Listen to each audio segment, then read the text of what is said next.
Okay, thank you, chat, for that. That a whole minute rant there just kind of died, but let me make sure that you guys can hear the audio now. Is the audio good? Let's try to roll from there. Um, yeah, that that was rather tough. 3 month hiatus is very much in effect there, but can you hear? Already awesome. Okay, so let's re-roll the intro here. Basically, welcome to Coaster Time. It's good to be back after a 3 month hiatus. This is going to be our end of year wrap up stream. We'll catch up on the last few months. Since I last streamed through a few Q&A segments, play some games as always. And I was saying that I will also be counting down my top 25 theme parks I've been to and provide an update on the channel heading into next year as well. The theme parks specifically, usually I rank all the new parks I've been to, but this year I've only been to two. That's usually like the tradition for the wrap-up streams or end-of-year live streams, so we'll be doing something a little different here. Haven't ranked the parks I've been to like this since like 2023, so it'll be nice to update that. I'll split that into two segments, and that'll be the plan. Now, with all of that being said, we'll start off with our first Q&A and buy or sell. And I just wanted to note here, you can see it on the ticker here, but I did end up revisiting Universal Studios Hollywood for the first time since I believe 2018. Since the last time I did a stream, so that might be something you have some questions about. I also took a quick stop to Knott's Berry Farm during that same trip. And that was since the last stream I did, although that was all the way back in September, so a little while ago now. So wanted to mention that, but of course I'll take questions by ourselves related to anything, and we'll probably do that until we'll see how many questions we get in, but I'll put a limit for now at 8:20 EST, and we'll kind of roll from there. So as I mentioned, any questions by ourselves, just comments. This will be one of the times to be able to ask and mention those. So there we go. At Knott's, what was the progress on Montezuma? So I was there pretty quick. I actually didn't pay too much attention to what was going on at Montezuma, to be honest. That was not like on my mind. I pretty much went in there to get a front row ride on Accelerator because I hadn't yet. That was my main priority, and I also got a re-ride on Hang Time. As I said, very quick stop. I have the all park passport, so it was my first time going to Knott's with that as well. I didn't really think to look at it too much, so it was still pretty quiet at that point. There didn't really seem to be a whole lot going on. I know that there's been a little bit of like some track has been shipped over the last, I would say, few months since I've last streamed, and there's been some more a little bit more work here and there, but it's been seemingly pretty sporadic, so I didn't really see too much there during my visit, so I can't really speak on that, unfortunately. Would love for it to, of course, whenever they're able to get that project done in terms of refurbishing it and relaunching it as the new Forbidden Fortress experience. Would love to, of course, experience that, but that seems a long ways off. Definitely probably a 2027 thing at this point. So yeah, that's kind of tough, unfortunately. Um, that is interesting. I just looking now that StreamYard actually is listing things as like questions. That's I don't know if that's something they've added in the last few months, but that's very interesting. That it actually shows up as that on here on my end. So as I mentioned, though, again, any other questions, buy or sells, comments? I see Michael in the chat, History and Leisure, hello. I know as the notifications are getting out too, we'll hopefully be getting some more viewers in here as well. And there are a few people contacting me that they would be coming in later, so yeah, we'll again kind of go from there. I guess I can kind of just talk about Universal and in Knott's Berry Farm, like just what I did. And then I'll, of course, answer any questions that kind of come through. including this one from Frontier Coasters. What do I think of Magic Flyer's removal? So, pretty crazy, just kind of thing because it was not something that was on my mind. Obviously, it was. I would like to say either end of last week or earlier this week.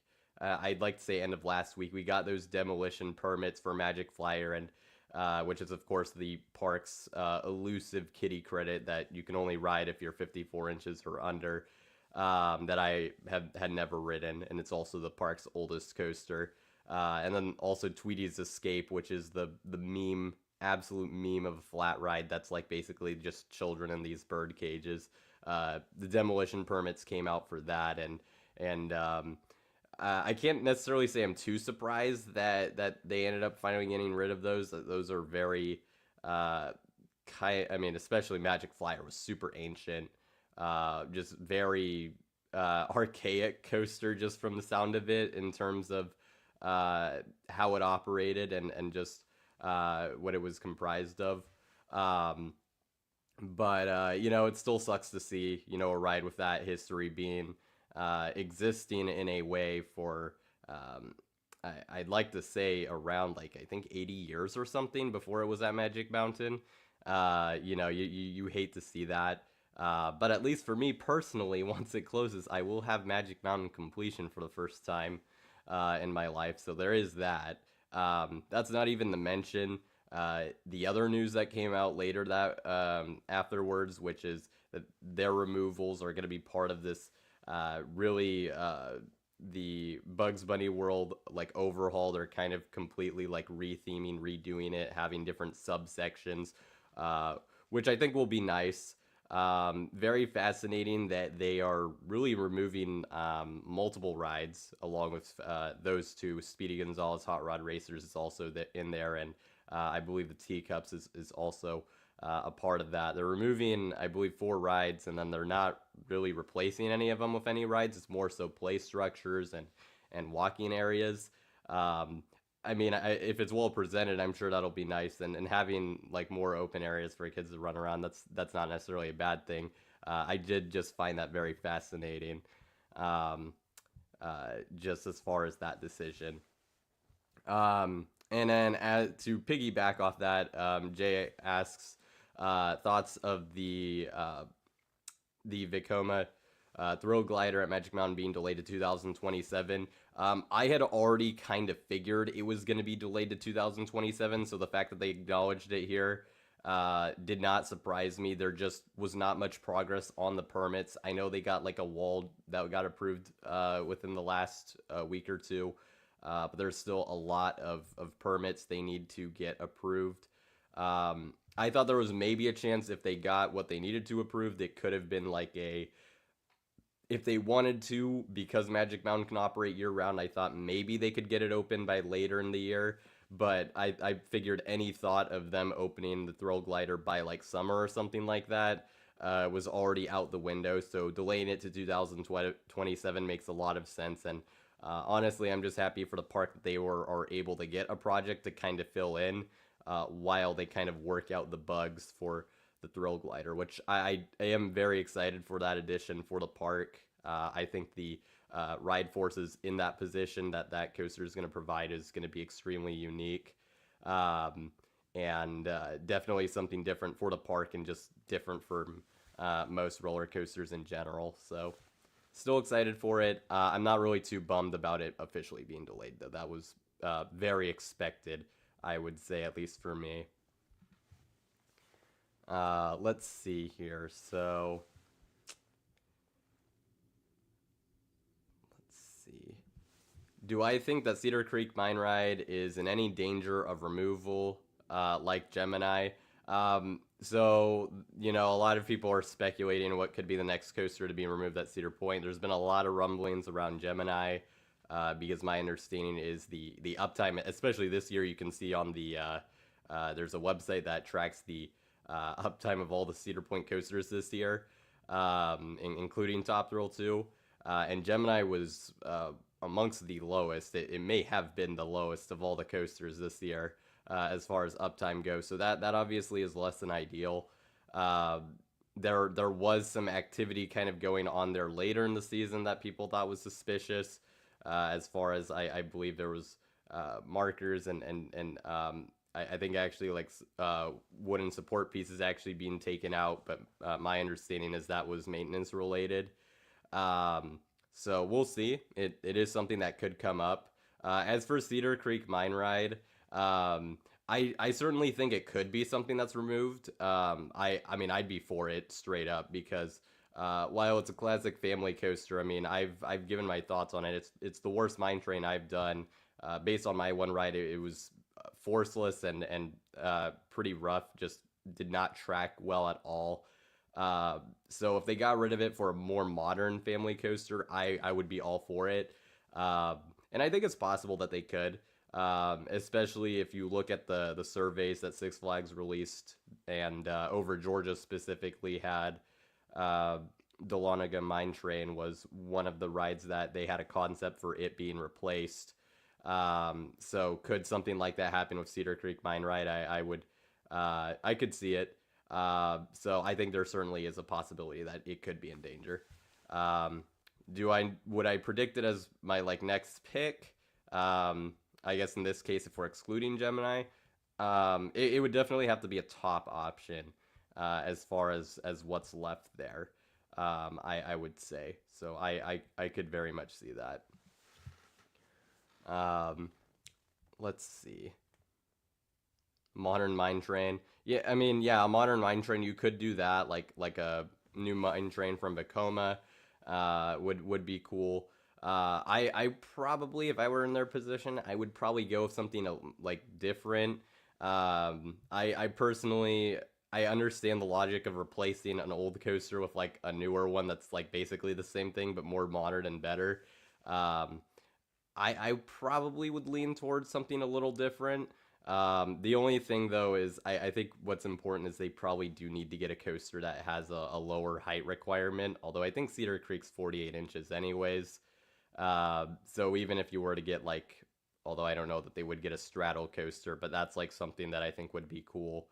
For example, um, I mean, that would be 48 inches. And I guess a Vekoma mine train, at least that would be less than that. So there is that option. Um, I think there's a solid range of different family coasters that could fit well for that plot, though. So um, I think they have certainly some options there, and that would be one of them. Um, let's see. I think at this point, Holiday World will make a game-changing announcement at Hollywood Nights. And you reference the uh, your novel series. Um, I I could see a teaser. Holiday World doesn't usually make big announcements at Hollywood Nights, and while I do think 2027 there clearly is a new project going on with I believe where their former Rapids was. I could see them doing a big hint, but I don't expect an announcement to be made there. But I could be wrong. That certainly would be interesting, but I would bet against that. A full-on announcement there. Buy or Sell Europe will get their first B&M family invert in the next few years. I would not. Lightwater Valley, I would not necessarily expect. Although they did just get purchased by Miller's Group, so that was a bit of news that came out this week. Phrase Park blown, as well as a shout out there. Few years is kind of vague. Like if I was given a more definitive time range, I might go with something. But you know what? I'll buy it anyways.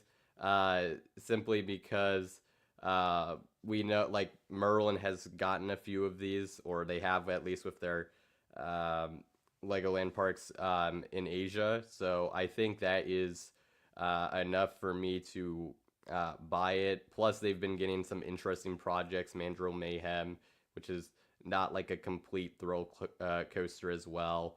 Maximus at one of the Legoland parks. So I feel like, perhaps a B&M family invert could be something that they could add. So at 5 years, yeah, I'll buy it. I think that's a pretty good likelihood of that happening. And it might not even be Emerald Park. It could also just be uh, another park that just it's a good fit.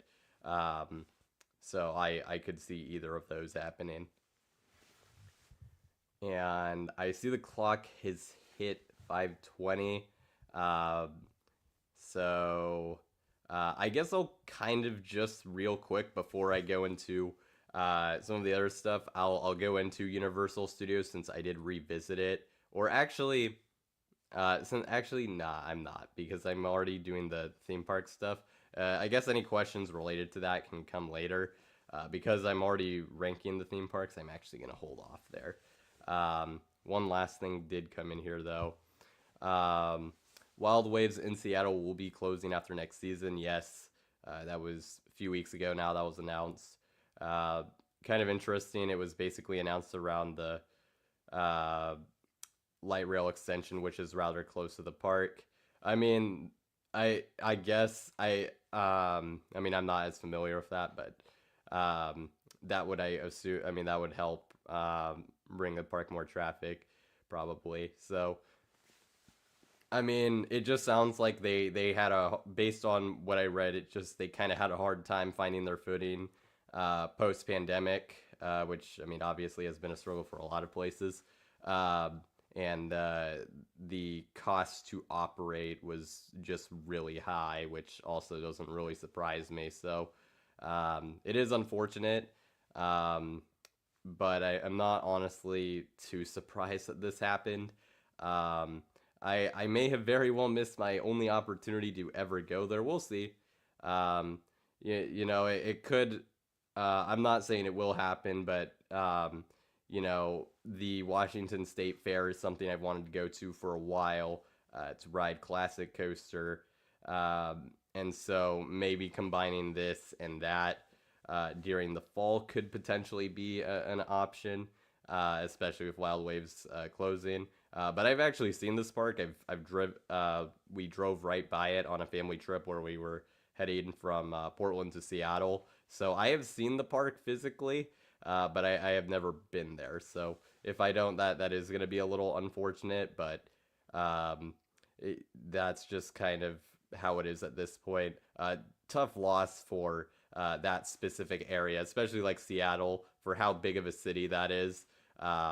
To be losing your basically only like true amusement park. I know they have the state fair, but I mean now to go to a park, I mean you have to drive several hours now, which is really sad for such a large population. So that is very unfortunate. But anyways, that'll wrap it up for the Q&A. I will get a sip of water here before I go into the channel update, which I'll be going into.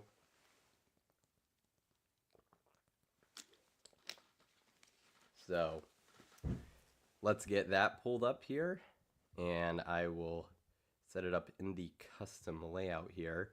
So 2026 channel update. The biggest thing I want to note here is the item there on the right. The situation here is very fluid. Just to give as kind of background on this, I just finished my final semester at Fresno State. Or well, I mean, I am finished with all the work. There's like some other stuff that has to get done, but you know, basically I'm done. I'm graduated. Just with a few technicalities needing to be fleshed out there.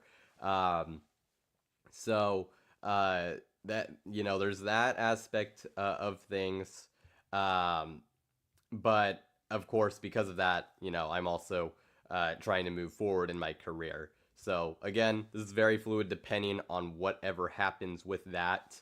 And if you know the situation is far different a few months or several months from now than what I think it could be.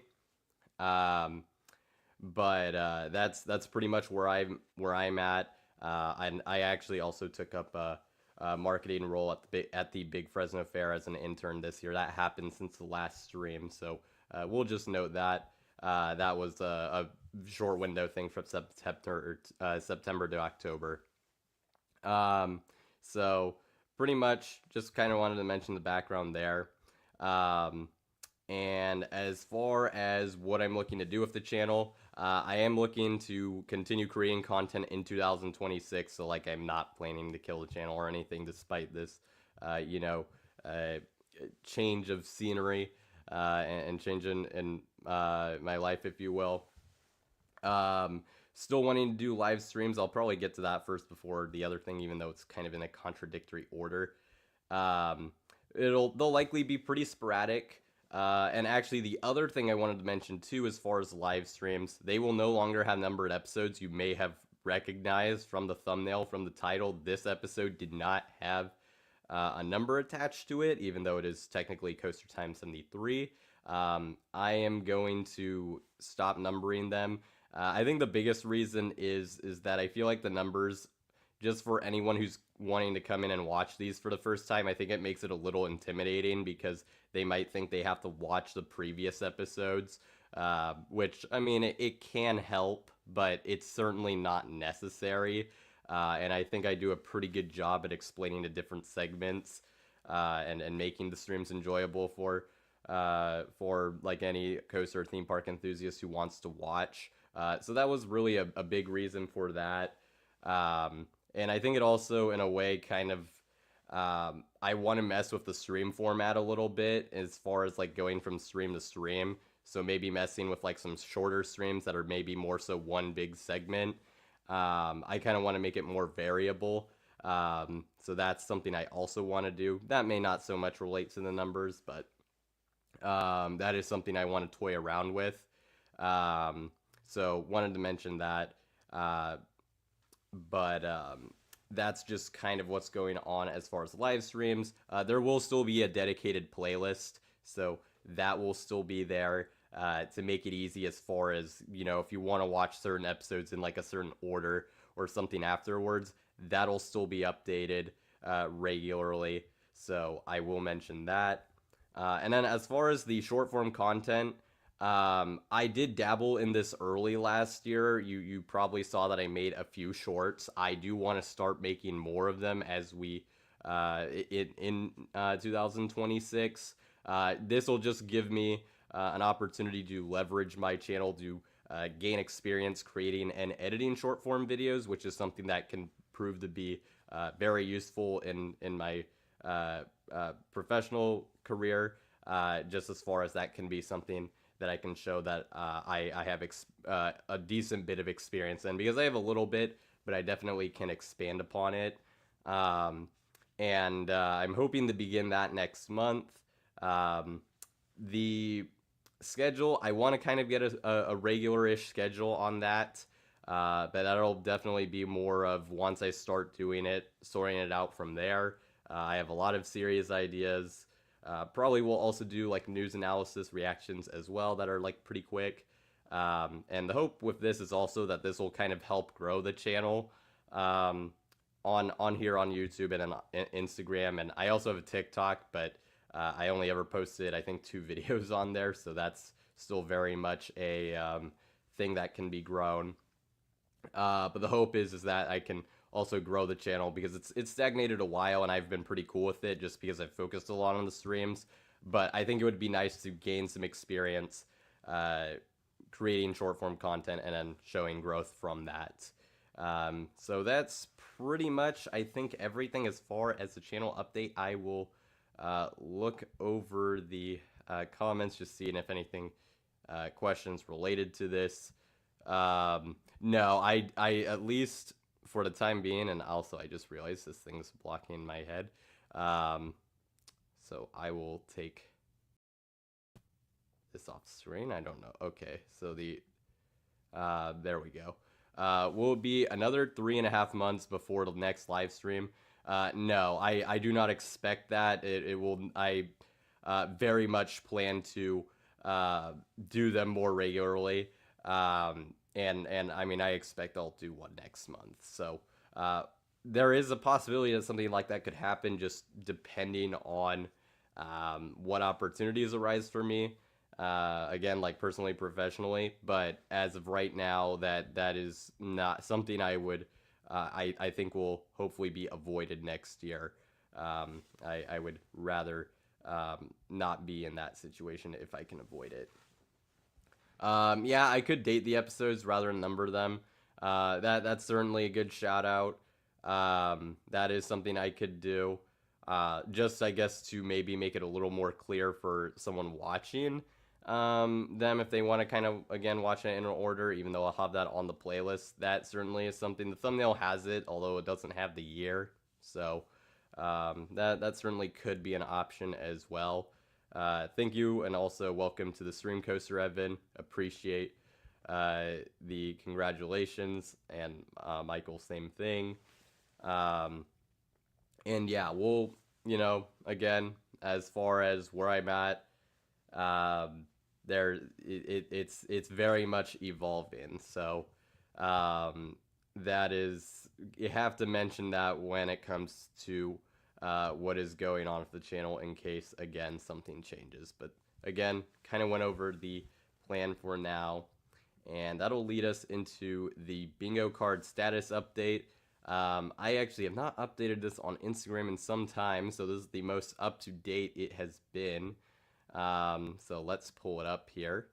So here is the bingo card. Yep, there we go. So pretty, and actually I'll take the ticker off because I don't need that.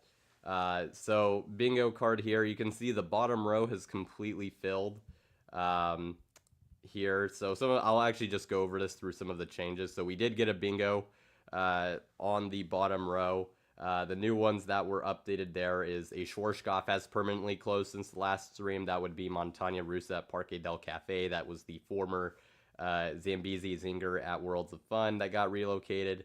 That got scrapped. A B&M permanently closed. For now, that is potentially subject to change, but the expectation is Firebird at Six Flags America is not going to be relocated. We have been given no reason to believe it will. So I am marking that down for now as that is filled.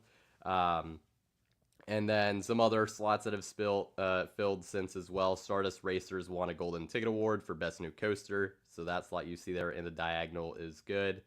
And then a new GCI was revealed, which is the 2007 GCI wooden coaster that's going to Park Miraculum. Probably completely butchered that, in the Czech Republic. Park that I had never heard of prior to the announcement.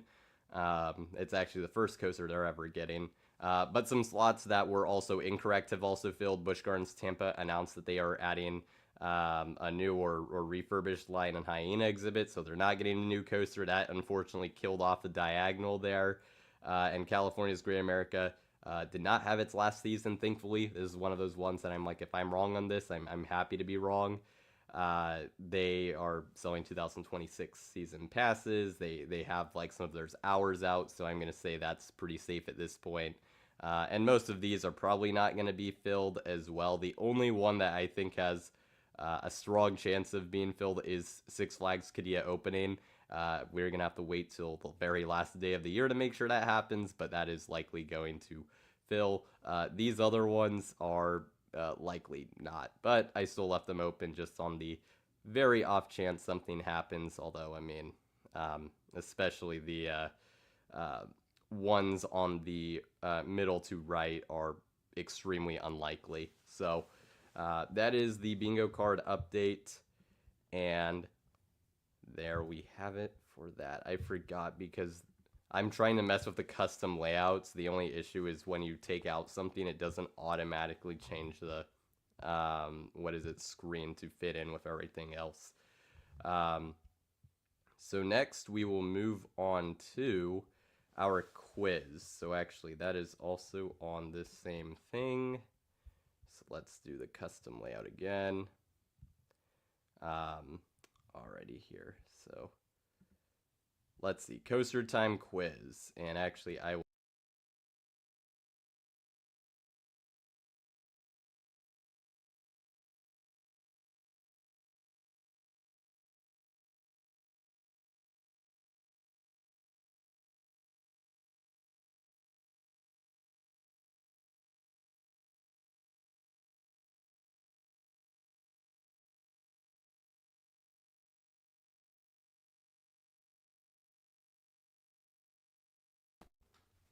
Okay. Yeah, the custom thing is a little goofy as I'm finding out, so I probably won't use that too much in the future. Sorry about the audio. I was just explaining the rules of this. So, um, all right, let's just make sure. Can you still hear me now? Let's see if that works. Chat, let me know if you can hear me. Yeah, there's a custom layout setting I've been trying to use on StreamYard, and it's turned out to be very work very differently than like the normal ones. So, um, okay, you can hear me good. Okay, so then I have to do that. Okay, um, yeah, all right, that makes sense. Okay, so pretty much, I mean, you see the rules here. I think it's relatively straightforward. So let's just get into it. So we'll start off with the first question. And there we go. Alrighty. First question is first, and actually I will have to do the same thing here, so let me take myself out. Which of these coasters is the oldest? That is the question.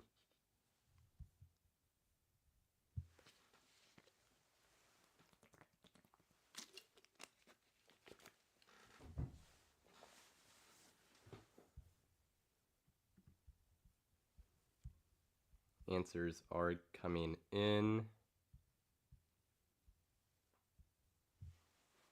A lot of different ones up to this point, and the timer is getting close to running out, so make sure to get in your answers if you haven't already. And timer is up. Correct answer here is A, Prowler at Worlds of Fun. So that is the correct answer. Civilian satellite is on the board. So let me get that down.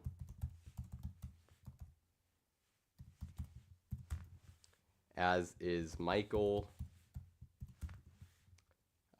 Frontier Coasters and Coaster Evan also on the board.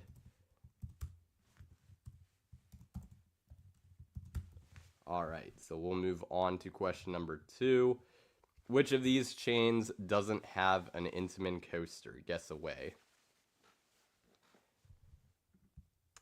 So we will see what happens. You thought Skyrocket and Daredevil Dive were both before Thunderstriker? Yeah, not quite. So, not quite.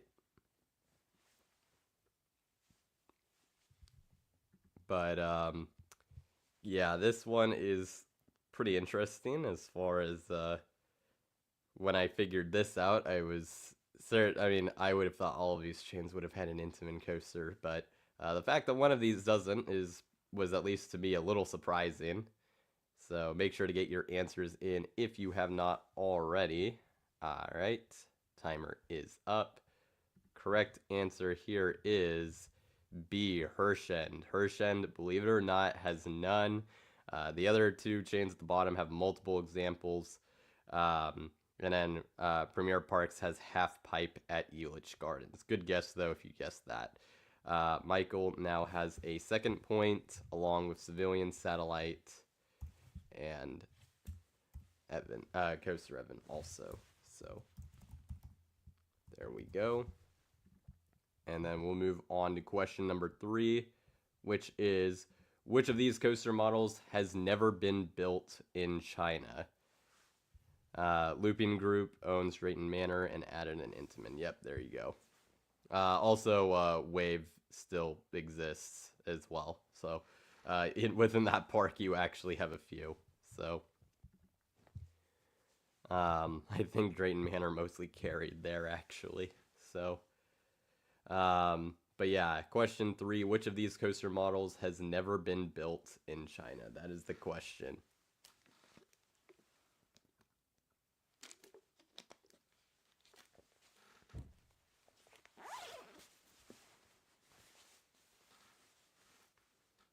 And the timer has run out, so the correct answer here is, and Evan just got it in as the buzzer came in, C, Gerstlauer Eurofighter. Michael has a third point, and as does, or I should say, in History and Leisure has a first point, I think. Pretty sure that's first. So, um, yeah, alrighty. We'll go into our next one, which is which of these listed coasters is the fastest? This is a classic one as far as questions asked during these streams. But which of these coasters is the fastest, or I should say during the quizzes? Um, so yeah, obviously not the one in the background there. Uh, that is just obviously there is an example of the literal fastest coaster out there, at least for a little while longer. Next stream probably won't be, but enjoy the title for about 2 more weeks there, Formula Rosa. Um, but timer has just about ran out, and so the correct answer here is A, Gatekeeper at Cedar Point. Only Civilian Satellite got that right, and Civilian Satellite now has 3 points. At 67 miles per hour, Gatekeeper is the fastest amongst all these coasters. Certainly not what I would have expected the answer to be, so very, very fair answers as far as guessing Goliath, New Texas Giant, even Flying Dinosaur, with how monstrous that is, but it is actually Gatekeeper, which is pretty surprising. Next, we have this one, which according to RCDB, which of these manufacturers has produced the most roller coasters? Yeah, Flying Dinosaur still rips your face off, though. Very true. Very much a very high bucket list B&M coaster, so there is that for sure. But again, according to RCDB, which of these manufacturers has produced the most roller coasters? And I will say this one's by a decent bit, the one that has. So it's not particularly close. If that's a hint, I don't really know if it is, but it might be. So as I say that though, the timer has run out, and so it's time to reveal the correct answer, which is B, Mauer Rides with 68 coasters. I did technically include ones that were under construction and SBNO. Not that it mattered here. Mauer was just way ahead of everyone else. So History and Leisure now has a second point. Coaster Evan has a third. And then Civilian Satellite has a fourth and is currently in the lead. So halfway through, question 6, which of these coasters lasted the longest as far as how long they operated is probably a better way to say it. But that is the question. Which of these coasters lasted the longest operationally? So, yeah, Mauer, they got a decent bit of spinners and mice and wild mice. So, definitely adds up over time. And some answers are coming in here. A lot of similar, so we'll see if that pays off. Really, it's between two different ones I'm seeing so far, so we'll see if that changes. However, the timer has just ran out, and the correct answer here is A, Moonsault Scramble was actually the one that lasted the longest. Operated from 1983 to 2000. So 1 year more than Hollywood Rip Ride Rocket. Kind of crazy considering how truly absurd of a coaster this was. And also thinking about like Hollywood Rip Ride Rocket, because I've been in the community like since 2013, it's been there the entire time. So considering how absolutely insane Moonsault Scramble is, it's wild that it actually lasted 17 years. So that is certainly something. Civilian Satellite is now has a 5th point, and then Coaster Evan has a 4th. So keeping on pace there. We'll move on to question 7, which is about Thunderbolt. So Thunderbolt at Kennywood was a layout expansion / modification of what existing coaster? So if you didn't know, Thunderbolt was originally an expansion or modification of a previously existing coaster. What was the name of it? So that is the question.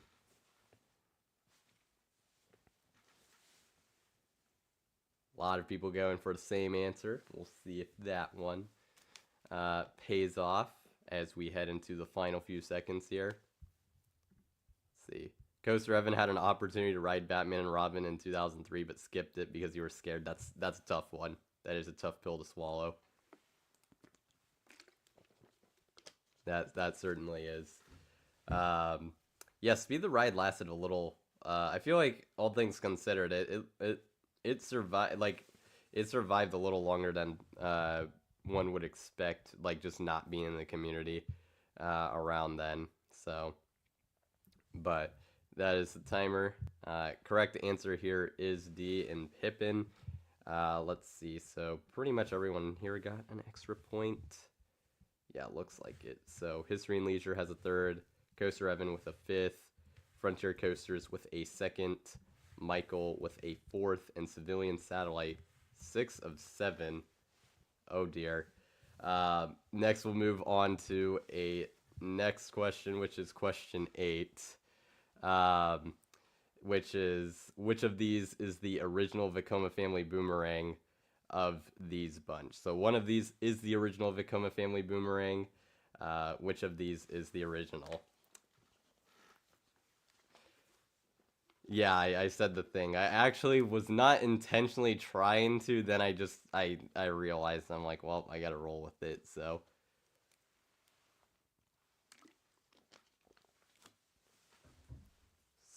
about 10 seconds left to answer if you haven't already. So far, I'm seeing the same answers.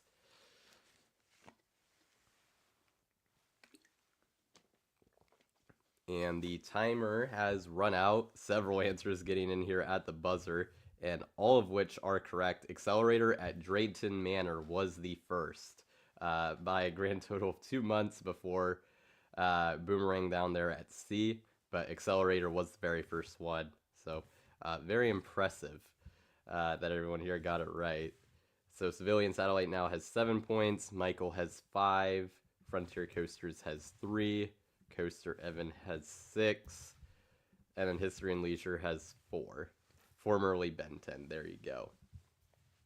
Question number 9. Out of these parks, which of these is the newest or opened most recently, if that also helps as a way of wording it?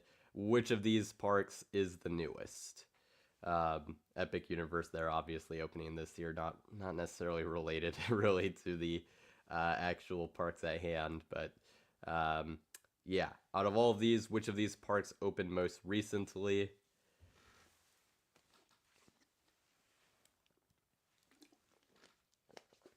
Everyone going with the same answer. Actually, there was now one difference. About 10 seconds left to answer if you haven't already, though it does appear that so far as those who have been in the stream up to this point, all the answers have come in.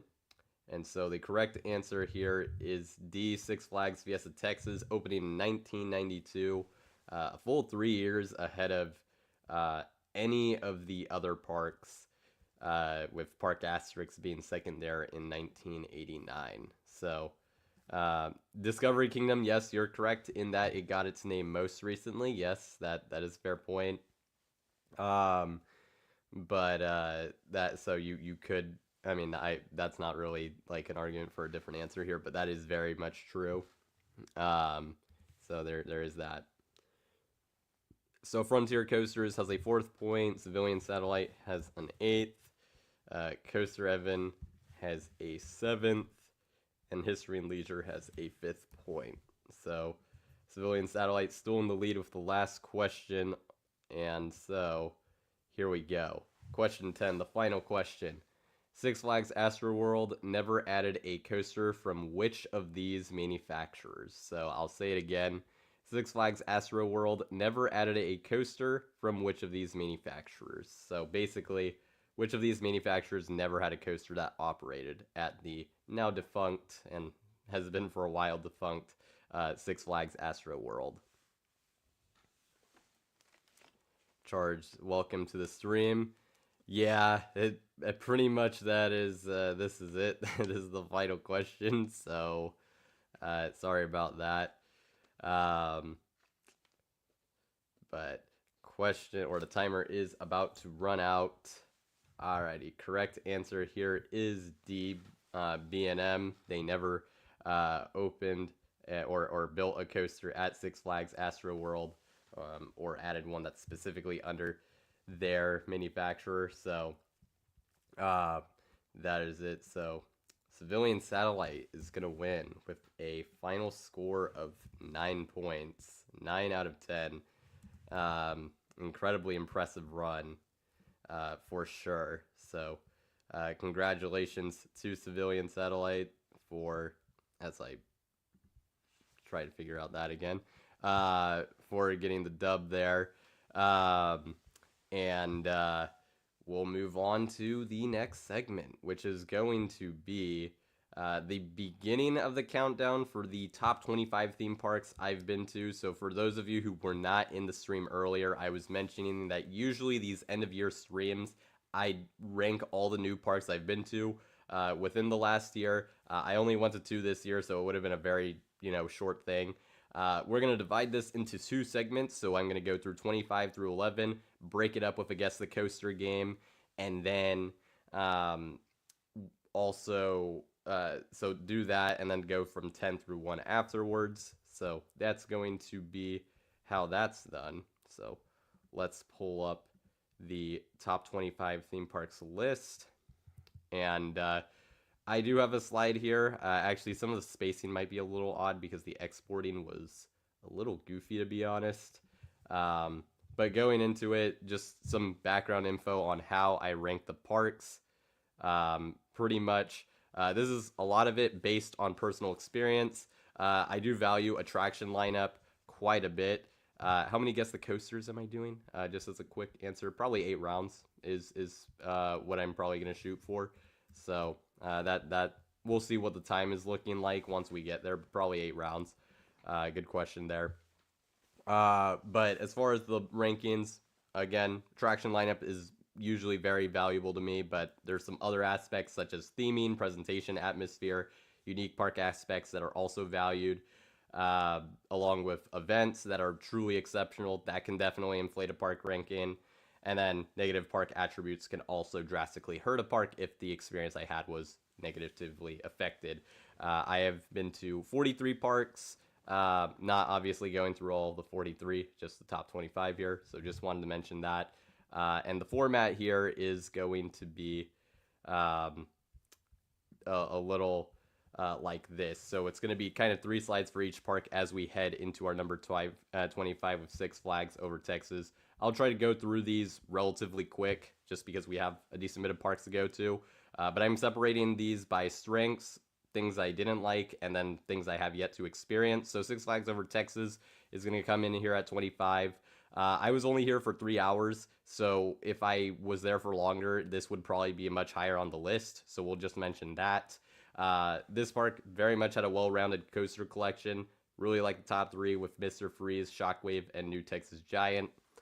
Also liked the nice looking areas. Some of the more original park areas, Spain, Mexico, Texas, are very nicely themed for a Six Flags park. There's some neat facades as well, like Mr. Freeze and Roaring Rapids. And I found there to be solid operations on the day I went. Of course, that can definitely vary depending on when you go. But that was something I wanted to mention just because it wasn't particularly busy the day I went, and operations were still very respectable. So wanted to mention that. Some things that I didn't like or thought could improve is that the Shockwave area, specifically when I went, that just looked like it needed to be improved, needed a decent bit of TLC. I think the sign was still not in a good shape at the time, and just kind of the area just felt a little neglected. There's some interesting layout quirks. Probably the most egregious ones is just with Titan's entrance and Jedroy Scrim's entrances. Those were really hard to find. I will mention that I did not have much time to study the park layout because it was a very last minute decision to go. I also didn't play Roller Coaster Tycoon, which would have told me where Jedroy Scrim's entrance would have been, as I understand. So Definitely some weird layout quirks, and that is represented with those entrances. And I think for as big of a park as this is, they don't have an elite attraction. This is not something I'm going to criticize all parks for. But being this major Six Flags park with a large coaster lineup that certainly has high potential and pulls from a large population, I think it is a fair criticism to have. I very much enjoy Mr. Freeze. I do not think it's an elite coaster, and that'll be my number one there. Now, heading into things I have yet to experience, obviously the big one's going to be Tormenta, opening next year. So that's going to be the big one there. I also missed out on Pirates of Spelunker Cave because it had flooded earlier that year. I went in 2023, so that was one that was a rough miss. I also didn't ride like nearly half the supporting coasters. Joker, Aquaman, Runaway Mine Train, Runaway Mountain, and Pandemonium are amongst that bunch, along with the other attractions you see there. And this is also the only park where I did not have a single food item. Not that that factors too heavily unless you have something like I would say really good, but it's just a note that this is the only park on the list I did not have a single food item from. So, not really being judged based on that.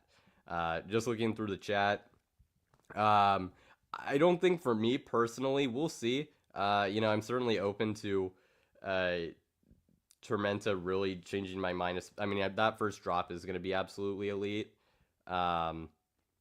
It's kind of goofy how this thing blocks me, but it is what it is. But yeah, Tormenta Rampaging Run. I don't think it'll be my number one, but I definitely could see it being for a decent amount of people. And then Civilian Satellite shares as well that he always gets lost navigating over Texas. Yeah, kind of a interesting again park layout how it's set up. So we'll move on to number 24 here, which is going to be Kentucky Kingdom. Another park that I think, and I have again some of the things on the right and left that has the information. One I think has high potential to rise based on revisit, more so because of what they've added rather than what I didn't experience.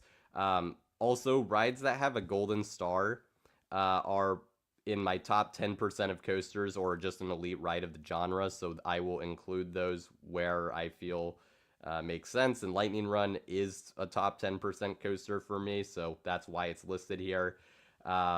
Just an absolute ejector airtime machine, has an absurd quadruple airtime finale, fantastic ride. So I think that's a quality standout there. Quality over quantity coaster collection is something I liked.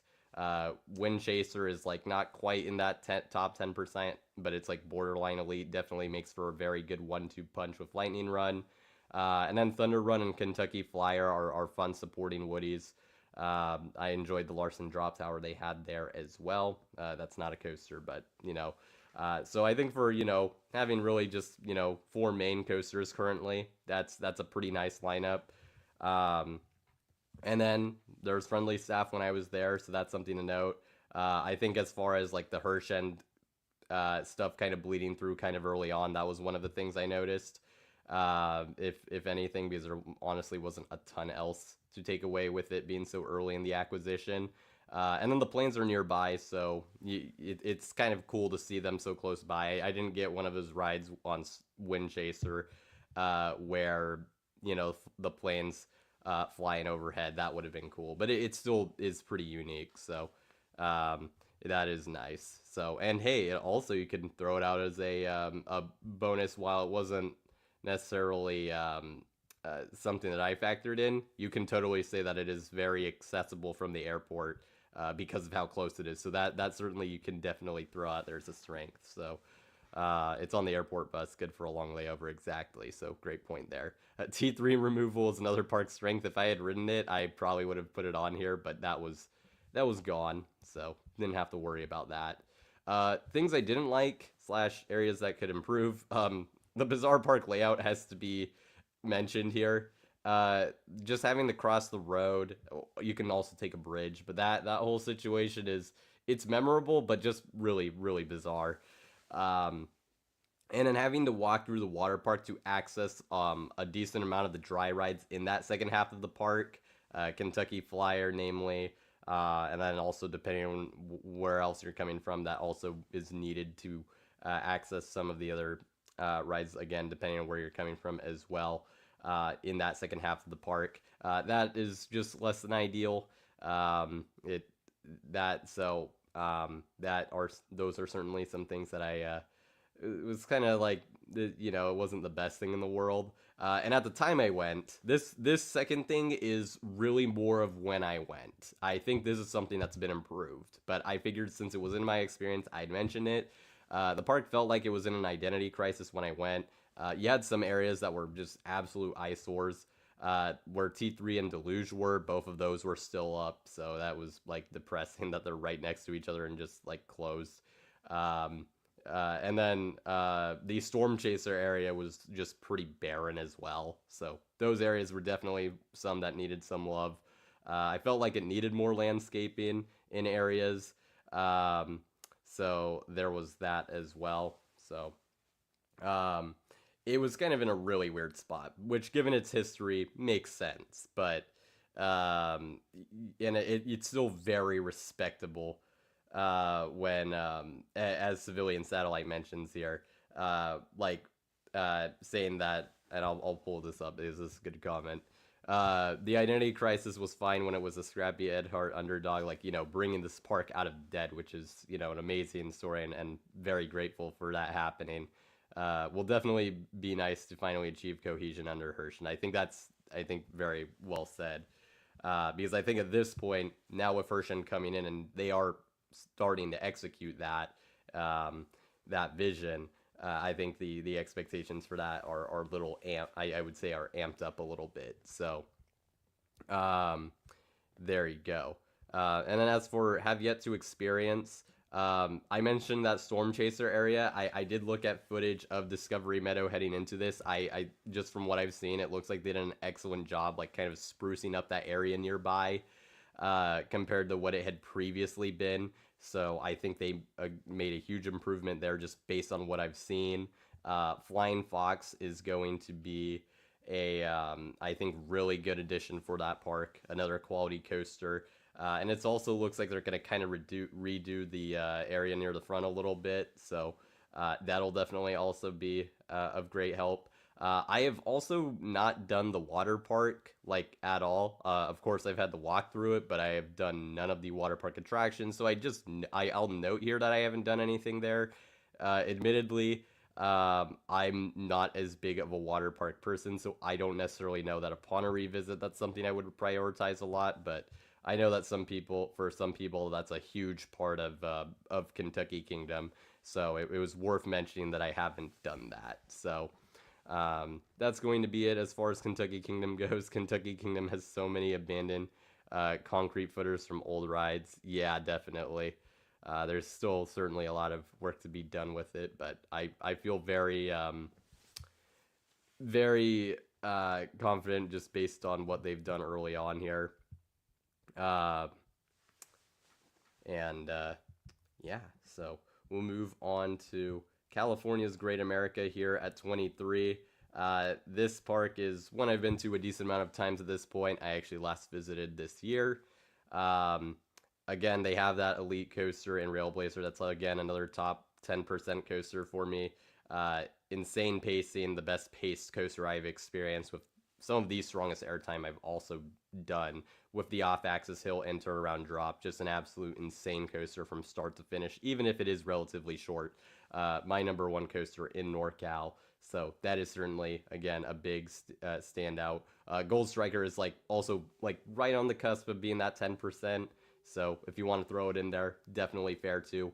Excellent top two coaster duo, as mentioned here. There are some other solid attractions as well. Flight Deck is a great 3. Very fast-paced, old-school invert. Love its setting over the water. And then, again, solid collection of rides. They have a nice Intamin drop tower. Patriot has that corkscrew. Psycho Mouse, Demon are okay. So it does fall off a decent bit after the, top 2, or 3, I should say, but there's, still some enjoyable attractions there. And I've mostly found it to be solidly run, with uh, generally like pretty solid operations, especially in comparison to a park that did not make the list. And I've also found it to be nicely kept up and nice-ish looking overall, even if it's still, I think, kind of very corporate Cedar Fair feeling. But it's nicely presented. So uh, things I did not like, this park's comical lack of shade that does not just extend to park walkways, but literal ride queues and ride stations. I think that is just, they're probably not going to improve that at this point, but like, yeah, I mean, just if they could get some more roofs or add like a tarp or something in those stations, in more of them, something. It's pretty comical, how rough it is during the summer. The coaster lineup, as mentioned earlier, it falls off fast, and if a park had a truly terrible ride, I tried to make sure to note it, and Grizzly is, my least favorite wooden coaster, so I had to throw it on here as a thing I did not like. So, um, and then things I have yet to experience. I've wanted to check out Berserker for the longest time. The only day I've ever been when it's been open is actually the 4th of July um, day that I went. This last year, just kind of as like a stop, and then to see the fireworks. It was open, but the line was absurdly long. It's been closed otherwise. Rare barren curves, so that's on the bucket list. Again, I have not done anything in the water park. Can see how that could weigh into someone's ranking of it, so I'll just mention that I haven't done that. You enjoy the park, seeing the park in the background of football games. That's fair too. Um, yeah, no, that is certainly something. And then yeah, Grizzly is tough. Of course, this park's gonna close. It's also one of those ones that, the parks behind it. Again, upon a revisit, this is one of those parks I think that they would be able to leapfrog, especially because Great America's at this point at best is gonna stay pretty stagnant, if not decline, over the next few years, which is tough. I mean, I'd love to see this park stick around. I think I've had a lot of enjoyable visits here, but it doesn't seem like that's going to happen. So, uh, unfortunately, that kind of has to end on a bit of a sad note. Next, we have Santa Cruz Beach Boardwalk, my number one park in NorCal. Things I like about this, a Giant Dipper, again, also in my top 10% of coasters. Phenomenal classic wooden coaster with absurdly strong laterals and crazy airtime. Over 100 years old, absolute classic. It's kept in terrific condition. Didn't even add like park like maintenance of older attractions as a strength here, but like I mean, you can kind of throw that into like the third point that I have here, because you can tell the love and care that goes into this park and their classic attractions. So um, that I will mention. They do have a solid mixture of attractions for being like a very kind of skinny park with very kind of weird like just land to utilize. One of my favorites being the Loof Carousel, which is a carousel where you can throw rings into, in this case, a clown's mouth. That's awesome. They also have some solid flat rides. Typhoon is like kind of like a Zamperla Hawk. It's got some really strong hang time. Double shots, a nice SNS double shot tower, has some good airtime. My all-time favorite kiddie coaster, Sea Serpent, is also there. Great terrain usage and crazy laterals up points for a children's coaster, along with several others. Wipeout Cave Train, also some good shout outs there. And then that classic feel and atmosphere. I mean, that's really why this park is this high. Again, with that love and care I mentioned. But, there's a lot of kinetic energy in this park. It's bustling a lot of the time. It's got that beachside setting and location, which is awesome, and very iconic. At night, all the rides are lit up, so it's always a joy to walk around at night, just kind of look around. You have the classic architectured walkways that really give you that classic feel as well. So we'll mention that. And then the food offerings, they have a lot of variety. It is expensive, I will state, but I've had some nice food here over the years. Last time I went, had some strawberry dessert crepes. That was surprisingly good, all things considered.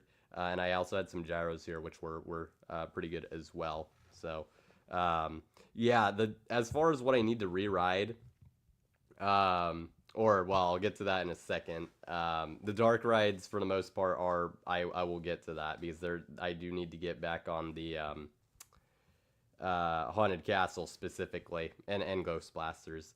Um, so I will say that, but didn't like slash could improve. I really don't have much to say. I mean, I like this is pretty nitpicky, and it's tough to do because of their land constraints.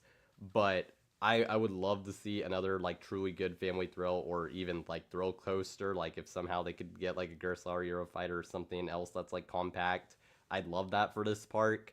But I mean, it would prove to be pretty difficult to do. I mean, there's very little bad I have to say about Santa Cruz Beach Boardwalk. Um, I didn't factor price too much into this just because a lot of parks like I have a season pass, so I didn't like truly pay for it and things of that sort. As far as like passes, like dealing with season passes, or I went with family, so it was covered in some of these park cases. So you could make an argument there because it is, I believe, $60 for an all day ride wristband, which is a decent bit. Um, so I will mention that. Um, the parking situation is another thing you can. I usually get there early, so that usually avoids that. But that you can definitely mention because I know it can get pretty chaotic.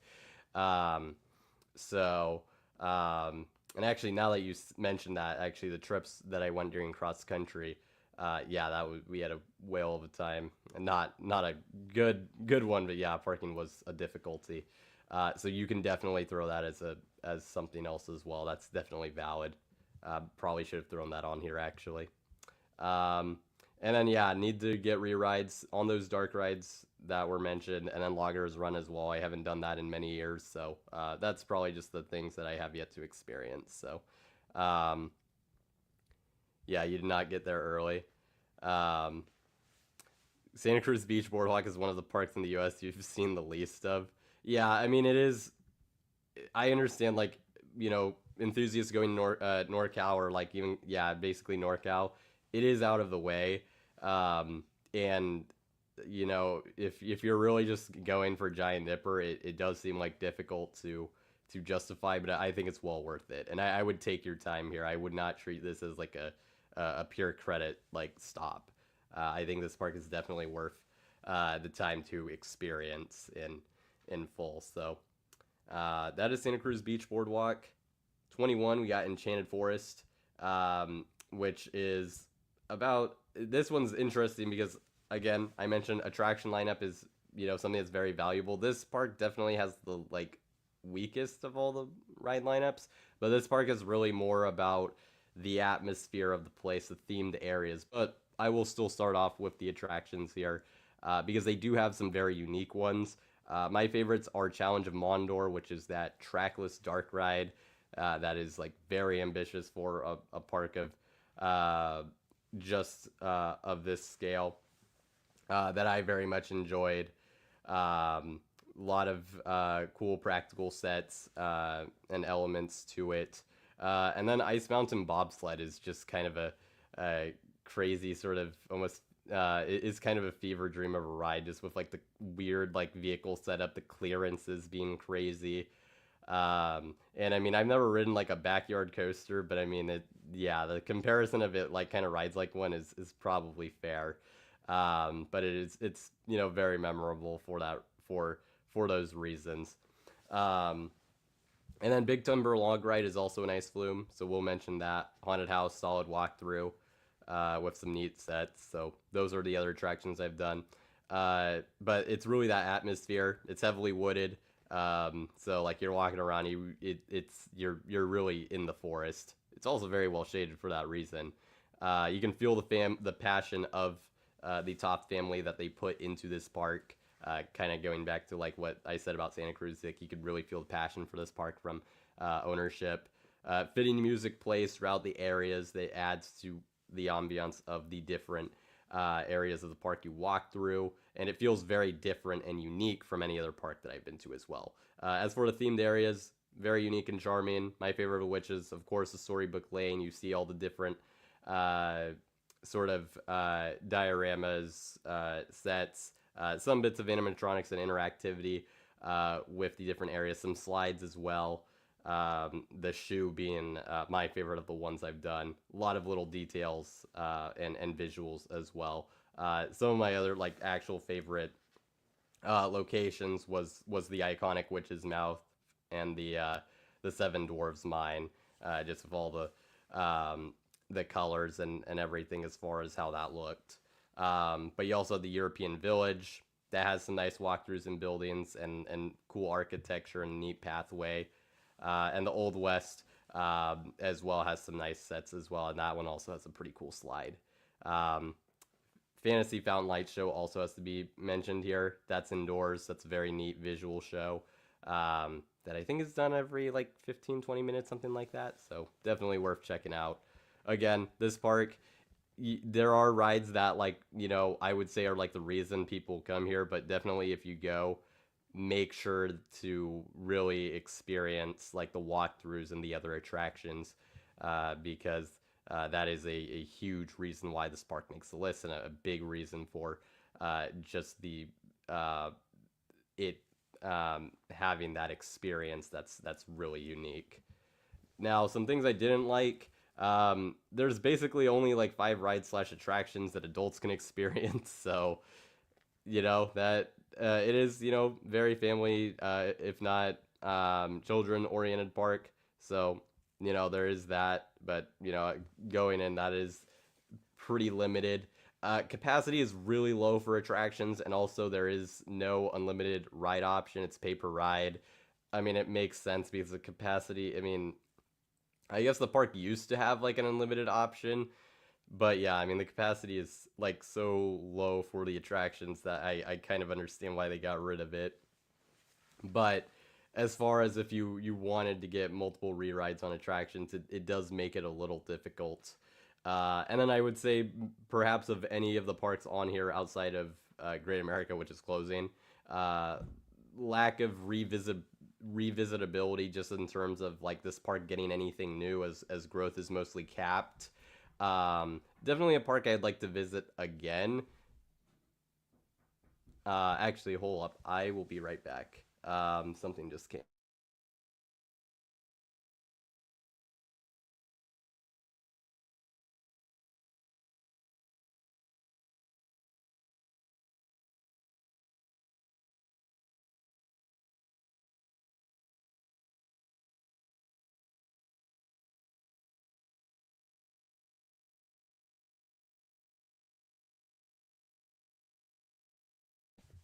All right, we're back. Make sure that you can hear me. Just want to make sure. Um, just going through some comments. Um, let's see. Love that the park made the list. Beautiful, quirky, awesome park. Yeah, the log flume has some nice sets and scenery. I don't consider it as a coaster credit personally, but some people do. Um, but anyways, yeah, going back to the lack of revisitability, I mean, the park's growth is mostly capped, pretty understandably so, but I would still, I mean, all these parks that are on here, I definitely recommend to visit if it's you're like in the area or if it's of interest to you. So I will say that it's just is this a park that like after going like twice would I want to like go back like a ton more times? Probably not. So and then that goes kind of back to have yet to experience. I mean, I basically did most of everything there. Of course, going through the walkthroughs, you'll definitely experience, see like new little details you didn't see before. So there is, that. But I mean, as far as like attractions of note that I haven't done, there's like pretty much nothing I can find here. So that kind of goes back to the revisitability point. Next, we'll go into number 20, which is Six Flags Mexico. I only visited here for a few hours, and I've only been with Flash Pass, so you'll see that there too. If I've only ever been to a park with a Fast Pass, because I think that that can definitely factor into experience. And I last went in 2019, so it's been many many years since I last went. But the top two here is absolutely excellent. You can see both coasters on here; they're both easily in the top 10% of coasters I've done. Medusa Steel Coaster, excellent terrain-based RMC coaster, has some elite barrel roll inversions, nice airtime, and a unique layout. Has the fun queue section as well that I won't spoil here. And then Superman El Ultimo Escape, also terrain-based hypercoaster, has that unique beginning that utilizes that terrain. Excellent airtime. Has some surprisingly strong laterals and positive Gs for a steel hypercoaster. And as well, also has a nicely decorated queue toward the beginning. Um, we'll shout out Joker, even though I don't have it on here. That's a solid, like a really nice spinning coaster. Obviously, not going to touch the other two, but wanted to mention it here. Um, Surprising themed queues. Joker, Medusa, Steel, and Superman El Ultimo Escape had some nice queues, so we'll mention that. The views of Mexico City from Superman are really good. Civilian Satellite is right on that point. Absolutely excellent. So that's definitely, something to shout out for Superman. Um, and there are some like themed areas that are very nice. Some of the standouts for me were the uh, was the entrance plaza specifically. It has the aqueduct and it has that nice architecture, so very much enjoyed that. And the area by Medusa Steel as well, which is more of that like kind of Wild West area, is also very nicely themed for a Six Flags park. And I thought the park, for the most part, overall was well kept up and maintained. And then the food there, I mean, you had, of course, being in Mexico City, you had good Mexican food options. Tacos, I had some there. My dad had a gringa there that he really enjoyed. And then later in the day, my family got some stuffed churros that we shared that were also quite good. So it'll, stand out in that aspect, I would say. So definitely, gotta mention it here. Um, as for some weaknesses, on the day I went, it was Valentine's Day. It's technically the off season, but I mean, I have to imagine if they're off season days, this has got to be one of their busiest. There's one train ops on most of the coasters. And there were very long queues for the busiest rides. We're talking 90 to 120 minutes. So that's why you saw that I ended up getting the Flash Pass. And the thing is, the dispatches were actually like relatively quick and efficient. So the lines were mostly just related to the fact that like, yeah, one train operations more so than like the actual ride ops in the station were actually getting out trains pretty efficiently. It's just, unfortunately, again, just having the one train really forced the lines to get backed up. Back areas of the park are uninspired, if not really good looking.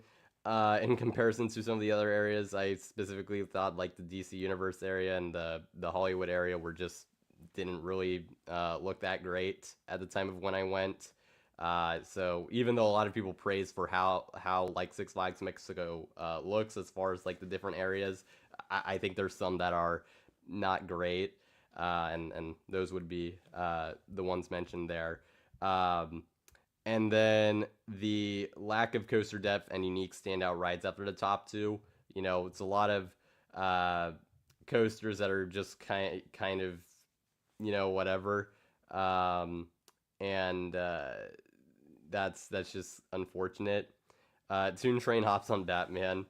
Oh yeah, because Batman has the new train and the old train. Yeah, there's some I've heard in recent years there's some interesting operational quirks with the park, so that is kind of tough. And I know they're like pretty strict on assigning the train too on that one, which literally which wouldn't matter for the most part, except because the trains have literally different restraints. That's pretty tough. Um, so there is that. And then as for what I have yet to experience, most of the supporting coasters I did not do. Like we're talking Wonder Woman, the 40 free spin, Dark Knight I didn't do. I've done 40 free spins before. Batman the ride I've done another SLC before, and then the Batgirl Batarang, which was still Boomerang at the time. I've done other Boomerangs, so I still have like a decent feel of most of those, but I hadn't done most of those. And then obviously Speedway Stunt Coaster coming to the park in 2026. That'll be, I think, a solid new addition for the park. Still a little bummed in a way that they were not able to get what ended up being Siren's Curse. I think that would have been a truly excellent fit for the park just based on all I've heard about Siren's Curse at Cedar Point. So, yeah, it's tough in that respect. 19 is going to be Six Flags Over Georgia. So some things I liked here. Goliath is also in my top 10%. This is my favorite coaster at the park. My favorite B&M Hyper has a mixture of different types of airtime ranging from floater to even ejector towards the end. An absurdly powerful downward helix as well that's very memorable. The finale also is very weirdly profiled for a B&M coaster, or B&M Hyper, I should say, so memorable in that way. The park, very good coaster collection. Twisted Colossus, or not Colossus, Twisted Cyclone, along with Goliath, makes for a great top 2. The Batman clone they have there is the best I've done, and it's insane how it runs. You got Superman Ultimate Flight, Great American Scream Machine, Georgia Scorcher, Riddler Mindbender, and Daredevil Dive as like supporting coasters that are enjoyable. Monster Mansion, not a coaster, but got to get a shout out. Very charming dark ride. So that is certainly worth mentioning here. And it's really a dark ride that I would love. I wish more Six Flags parks had something comparable to it. It's just so charming and enjoyable. So, and then yeah, the atmosphere I thought was solid. Nice forest setting that kept the park well shaded in areas. So, generally well kept up. So yeah, that's Over Georgia as far as what I liked about it. Some things I didn't like in my experience. So, fortunately, the park was basically dead when I went. There was not a ton of people there. Agoraphobia will be on the have yet to experience list because that one was a tough pill to swallow because it was closed. So we'll mention that. But so despite the park not being too busy, and like there were some truly like really slow dispatches. I mean, for Twisted Cyclone, I am not exaggerating that there were 10-minute dispatches on the day I was there.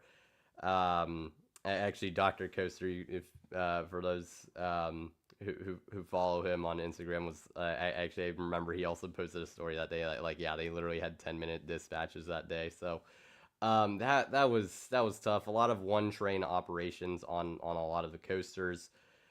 Superman Ultimate Flight was like only a few cycles and took over a half an hour wait just because of how long that took. But to be fair, it's a B&M flyer, so that's going to be part of it.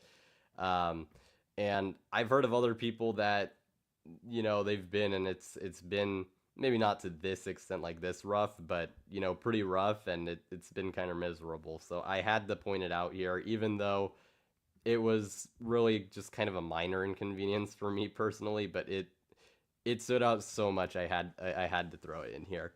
And then DC area was, or I should say Gotham City, was in my opinion an eyesore just considering how it was newly overhauled. I did not think it looked very good, which was disappointing because it was quite new when, or at least newly overhauled when I went. So we'll mention that. Did I ride Thunder River? I did not. So that is, I cannot speak to Thunder River there.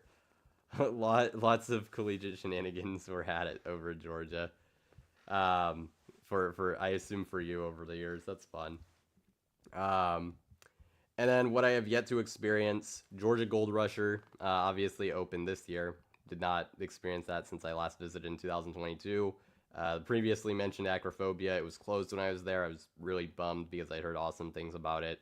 And again, I'll mention it for any park that has a water park, assuming I think I included all of them, but I did not do any of the Hurricane Harbor attractions, so that is not involved there. Next, we'll move on to SeaWorld Orlando. Last visited in November of last year. They don't have a ton of rides, but very quality over quantity. Mako is, I think, literally the coaster that is the next one that's just outside of that top 10% I was talking about, but very much a worthy standout in Mako.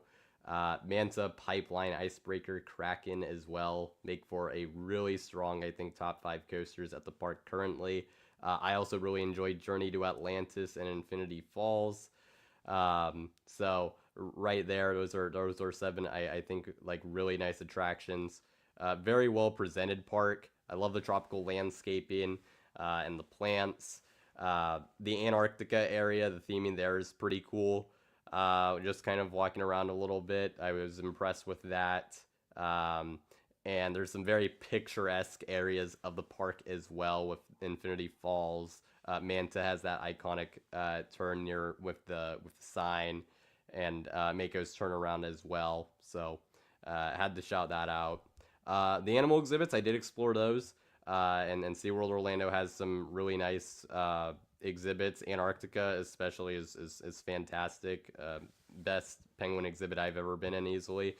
Um, but I also enjoyed Wild Arctic, the Shark Encounter, and the SeaWorld Rescue Center, which has the manatees and the sea turtles.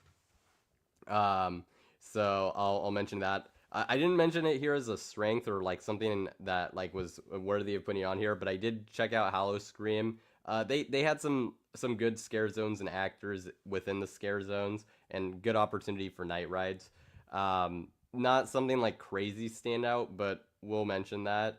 Um, Things I didn't like though, surcharges. This is a United Park staple, so we'll just move on because that I mean, that's just how it is.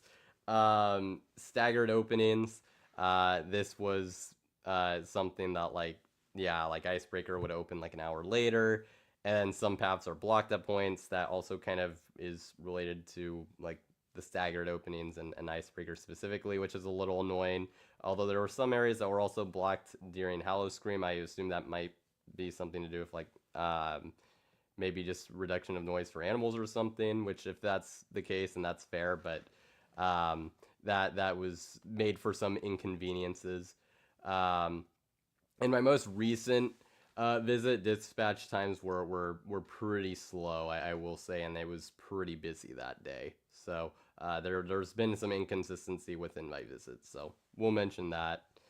And then the last thing, have yet to experience, really the two dark rides, along with I haven't done any of the shows here, which I know are a big draw for people, and Penguin Trek was closed when I went last year, so those are the attractions I have yet to do.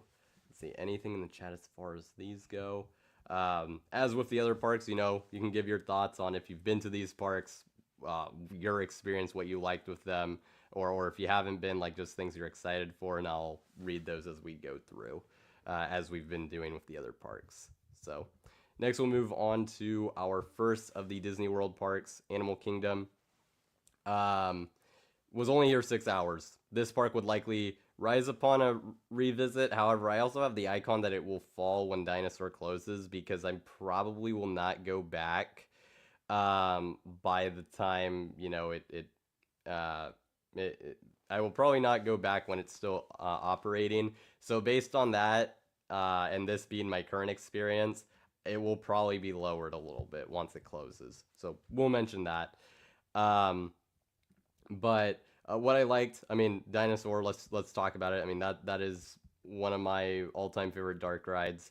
Out of control, just throws you around. Has some cool animal or dinosaur animatronics, a fun storyline, and a memorable pre-show with Doctor Seeker.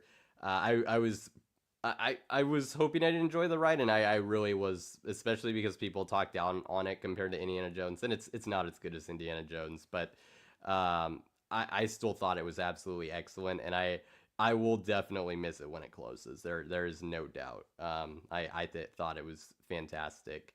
The top three rides at the park currently are quite good. Expedition Everest is an excellent, I guess, family mine train coaster of sorts. Really well themed.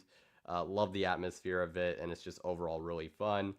Flight of Passage. For me, I am nowhere near as high on it as other people, but you still got, I mean, it's still the best flying theater I've experienced by a mile. And I mean, the queue is incredible with it at points, and the ride experience is very neat. So I will mention that. Navi River Journey was also an enjoyable ride as well. You got to talk about the theming. Very beautiful, very immersive. And I will talk about this. There are some areas I didn't even go into. There's a big reason like why I have it as a high potential to rise on revisit. I got to see parts of Asia. The parts I saw just looked really incredible architecture wise. The Tree of Life is just astounding, seeing all the detail on it, and as you walk around it, like kind of when you're going to the what used to be Tough to Be a Bug, which rest in peace. That was an awesome attraction. Um, and the plant life. It's just this park's extremely well landscaped. And then Pandora is an extension of that beautiful and immersive theming. Absolutely mind blowing land. Uh, just I mean the floating islands. It's unreal. Hard to believe to see when you're actually there. Again, the landscaping and natural scenery is elite. And as far as rides go, they have two good ones, like Flight of Passage, which is excellent, and then Navi River Journey, which has the amazing animatronic, and they have Satuli's Canteen, which was unique and had some really nice food. So didn't give that its own specific spot like food, but you can just lump that in Pandora. So and then with any Disney park or most of the ones on here, the operations are going to be quite efficient. So we'll definitely give that a shout out. Animal Kingdom is top two for theming in the U.S. That is a fair assessment for sure.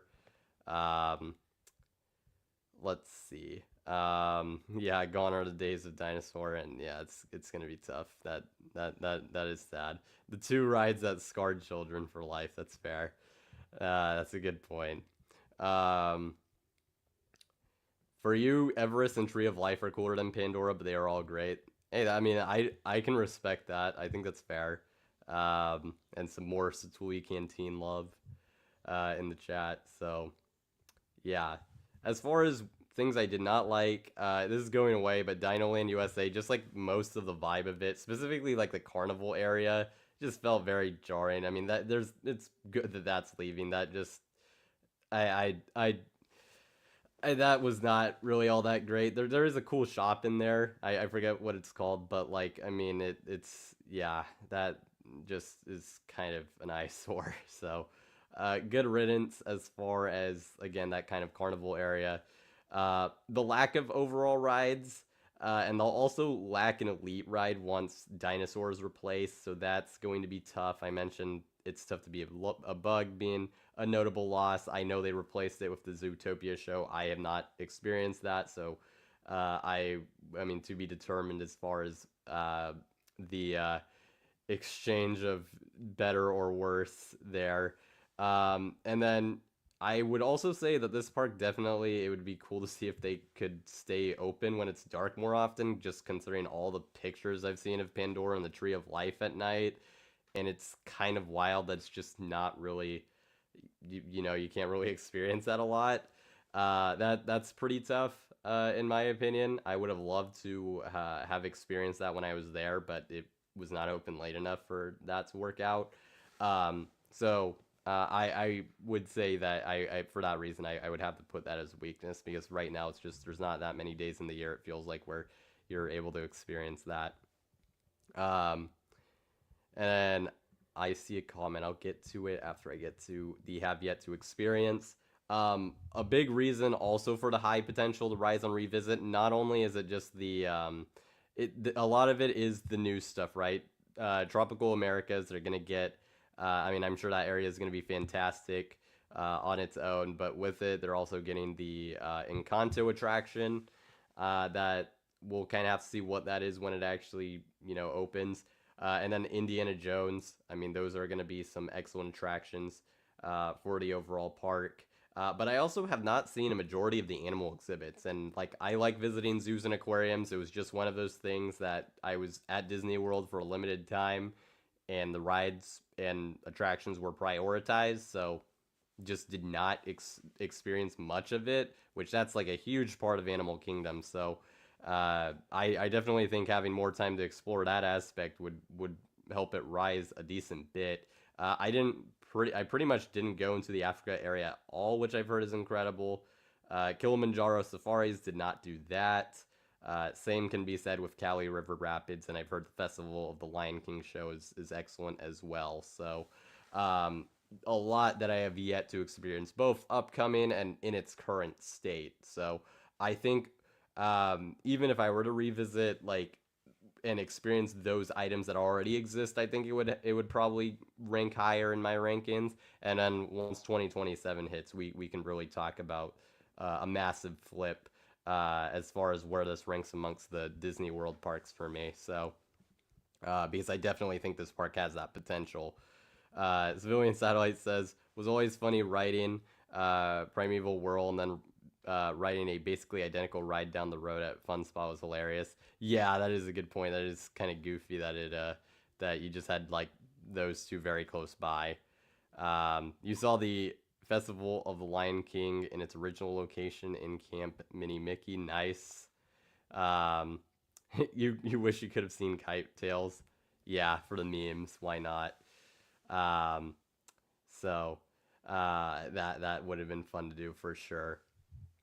I know. Yeah, not doing Kilimanjaro is sacrilege. I That was not planned. That really was not planned. As far as not doing that. That just the way that we chose to navigate the park, I think in hindsight there definitely could have been things that were done a little different.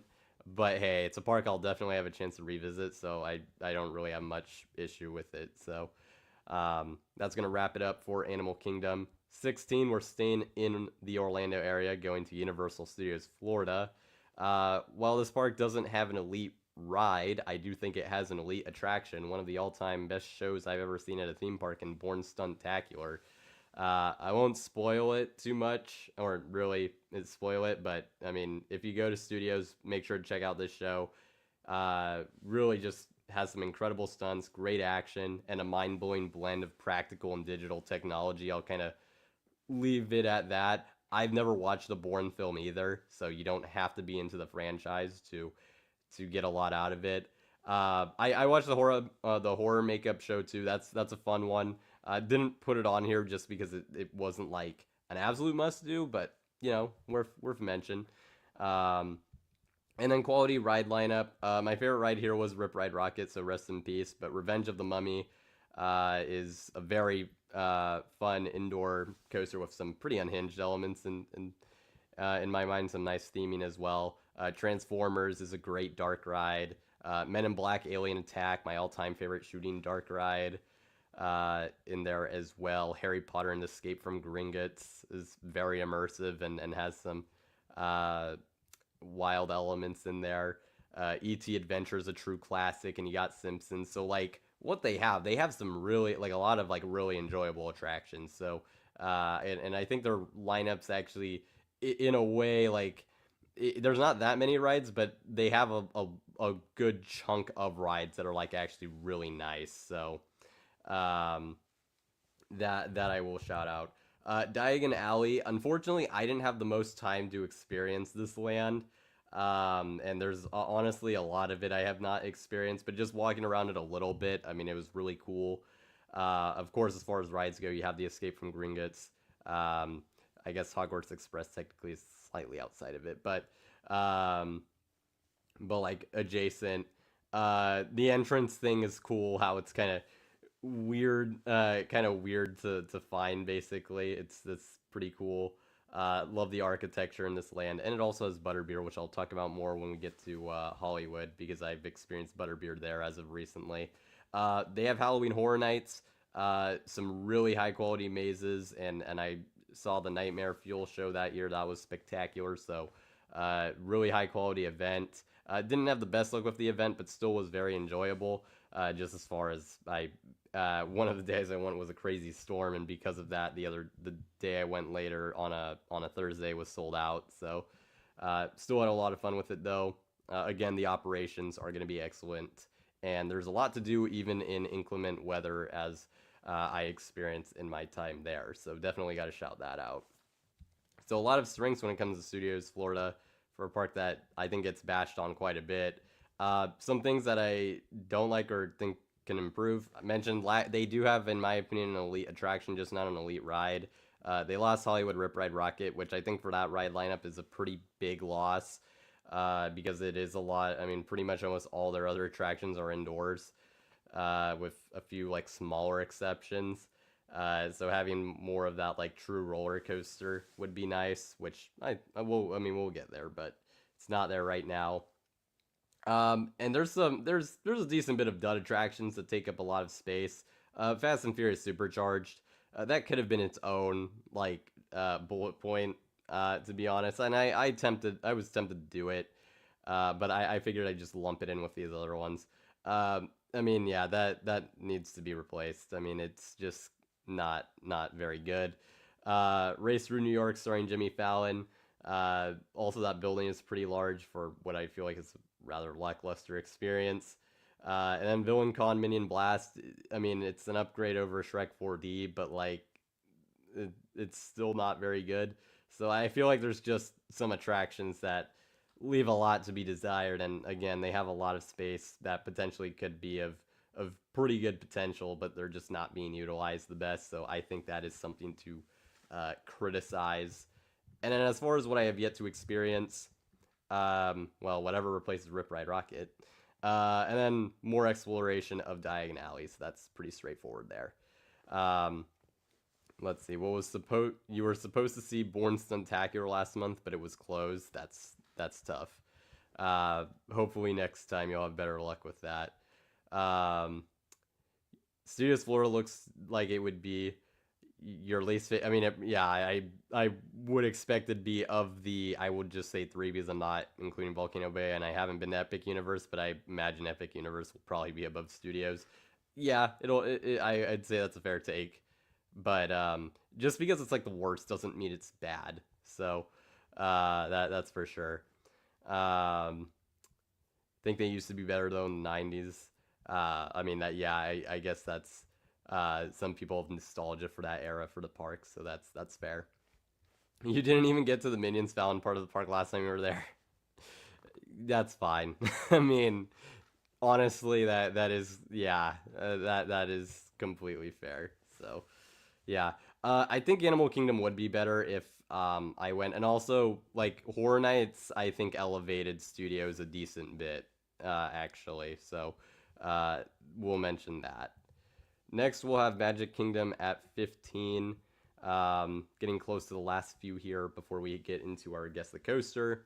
And there's a good amount of quality rides and attractions. I think, though, I will say this park, and I'll get to it in this, like, I don't think they have a truly elite attraction, but as far as what they have, Space Mountain is my favorite ride at the park.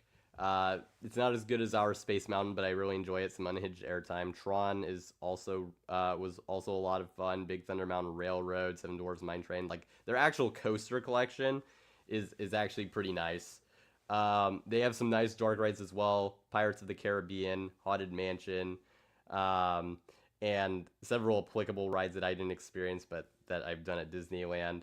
But also the ones I did experience. People Mover, Under the Sea, as well are solid. The Carousel of Progress, that's a really cool thing this park has, so gotta give that a shout out too. Of course, it's got the iconic themed lands and that kind of magical atmosphere you would expect from the Castle Park. I really like the Tomorrowland here. I prefer it in terms of like the vibes and the overall like area to actually ours at Disneyland by a decent bit, and then the Cinderella Castle.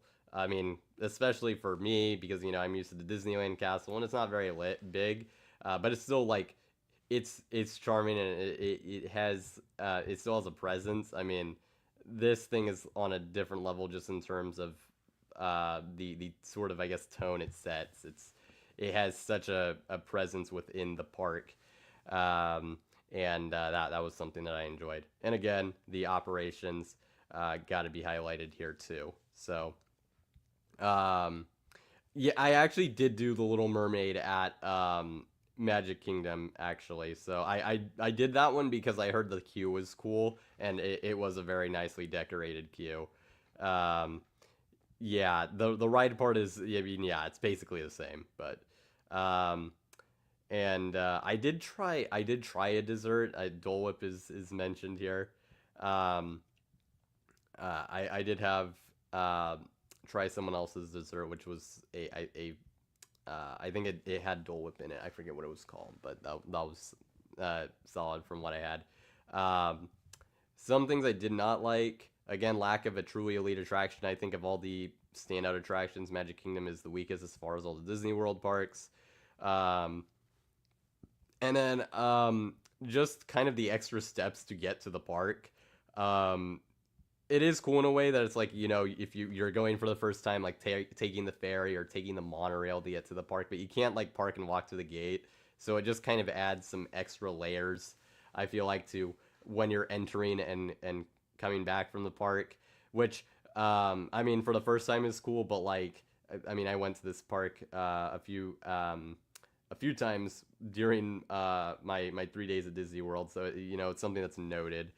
Um, as something that just kind of upon revisits is a little, it's a bit of a process. And then as far as what I've yet to experience, this park is getting a massive. You can argue whether, some people would argue if, losing Tom Sawyer Island for Piss and Peak, not everyone's the happiest with that. But theoretically, a massive glow up in the next few years with the refurbed attractions, Big Thunder Mountain, Buzz Lightyear's Space Ranger Spin, which, I mean, thank God they are upgrading that setup because it was brutal in its like kind of state prior. The Disneyland version was so much more enjoyable, so it's good that it's going to be at about that standard. An updated Carousel of Progress, but also Piston Peak National Park that's going to have the cards e-ticket, so that'll probably solve the like weaker e-ticket woes in my opinion. And then the Villains Land. Not too much detail on what will be included, but looks like a roller coaster, and I think they said like a second major attraction will be included. So over the next several years, this park's gonna get a lot of new attractions. I did not experience Tiana's Bayou Adventure, and nor have I experienced the one at Disneyland, so that's a notable one that I haven't done. The Hall of Presidents, in recent years, that has been a thing that has been in discussed quite a bit over the recent years, but just for its history, it'd be cool to check out at some point. And variations of certain Disneyland attractions, Jungle Cruise, Peter Pan's Flight, It's a Small World, and Winnie the Pooh. I didn't do the ones at Magic Kingdom, but I've done the ones at Disneyland, so we'll mention those. And then there's also the shows. I did not experience any of those at Magic Kingdom as well. Pirates. You feel that Pirates is as strong as any e-ticket at Walt Disney World? That's fair. For me, it's again, I'm used to the Disneyland one, which I love a lot, but it just doesn't quite compare. But that's completely fair to have it right up there with those. So I can see that. Next, we'll move on to Hollywood Studios. So a lot of back-to-back Disney World parks. So Rise of the Resistance, I'll mention here. So I haven't actually done the one here. I've only done it at Disneyland, but I mean, it's mostly similar from what I've heard, so I decided to list it here, even though I technically haven't done it. I'll talk about it more once we get to Disneyland, because this has gone a decent bit, and that's the one I've ridden, so I'll just leave it as an incredible dark ride, and we'll mention more of it when we get to Disneyland. Tower of Terror, as far as the rides I actually did experience, was my favorite ride here.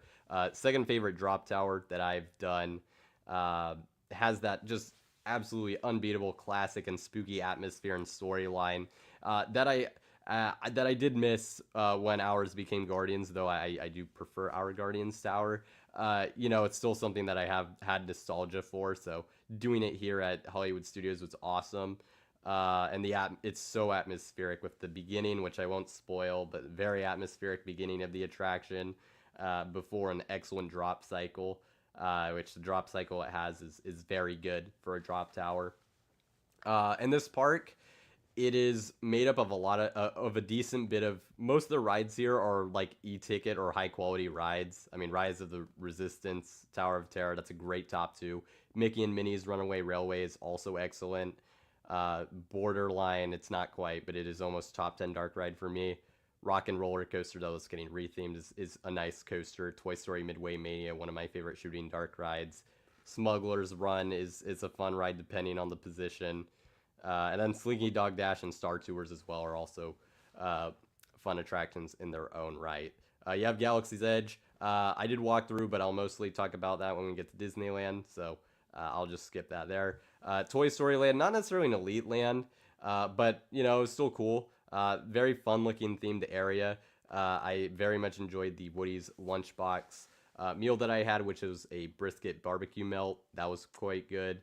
And then I think at night, Slinky Dog Dash looks awesome. Area has a decent bit of energy. Also is home to Midway Mania as well, or I guess Toy Story Mania. It's not called Midway Mania here. Um, or actually, I may have it confused. The name of Toy Story Mania is like differs depending on the park, and I always get it mixed up. Um, but and then again, efficient operations. Another park that is good to visit in inclement weather. While I didn't have inclement weather, it's nice to know that that's there. Things that I didn't like or could improve: lack of overall attractions. I mean, there's only 9 rides, and that's pretty tough. And if you go on a slower day, you could argue this is not a full day park, which, considering just the cost, is something to note. Um, and there's a lot of very high or long waits for attractions just in general, just because of the lack of attractions. So that's kind of tough, even though the operations are, usually quite good. It's just, they don't have enough rides and capacity.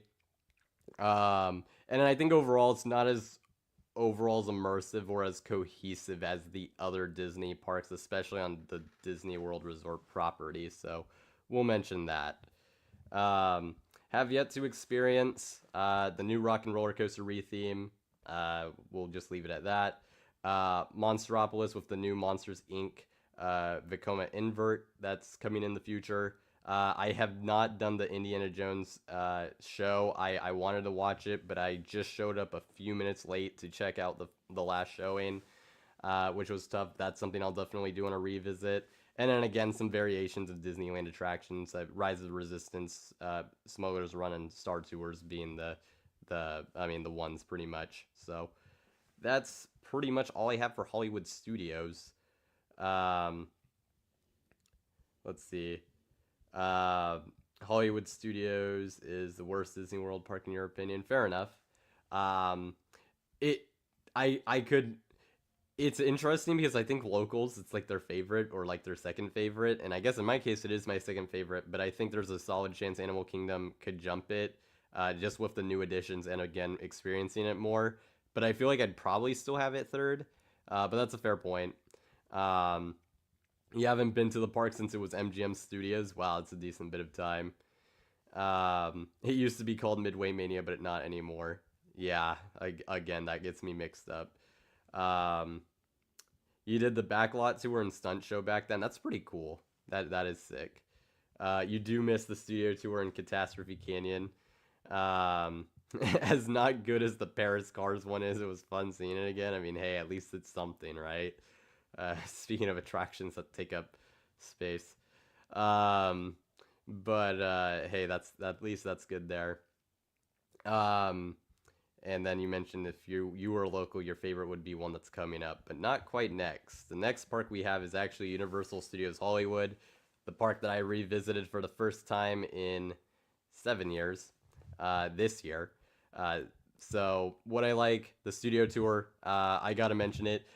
I would say, kind of upon reevaluating, I did the dark ride list and I had this as my number one dark ride, although it's really weird to rank. I wouldn't necessarily say it is anymore because, kind of dependent on like, what's available as far as like the sets and whatnot. And I think there's some rewritability the other ones have that maybe this one doesn't if you go super often. Although, you'll still have a different um, guide. So, there is that. But this is really the ride that started it all for Universal. Has multiple awesome segments, and it's a must do for anyone who loves movies or learning about how films are made or looking at movie sets. That this is a must do. So I have to shout it out. Very special attraction here at Hollywood. Forbidden Journey as well as a standout ride. This is the dark ride that got me into more dark rides and theming and actual like theme parks rather than just roller coasters. When I went back in 2018, really blends like some thrilling motion and practical elements, and really good blend of practical elements with screens and digital effects.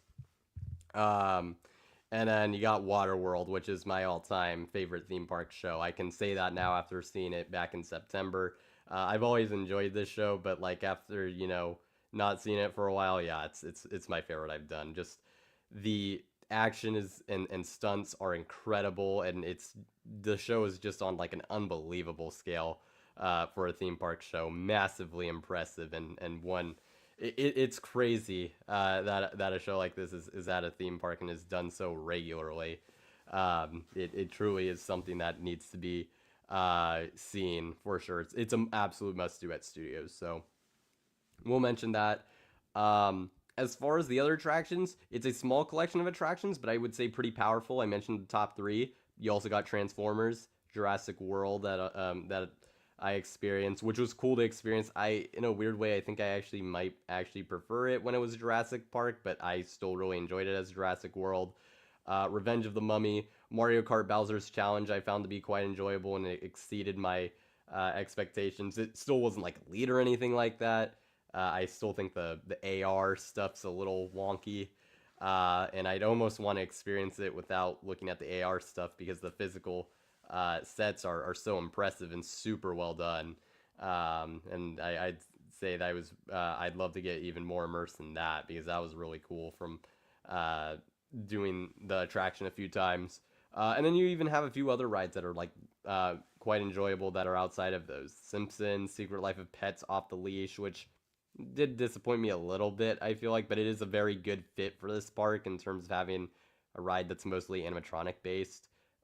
Minion Mayhem is also like it's fine. So you have those.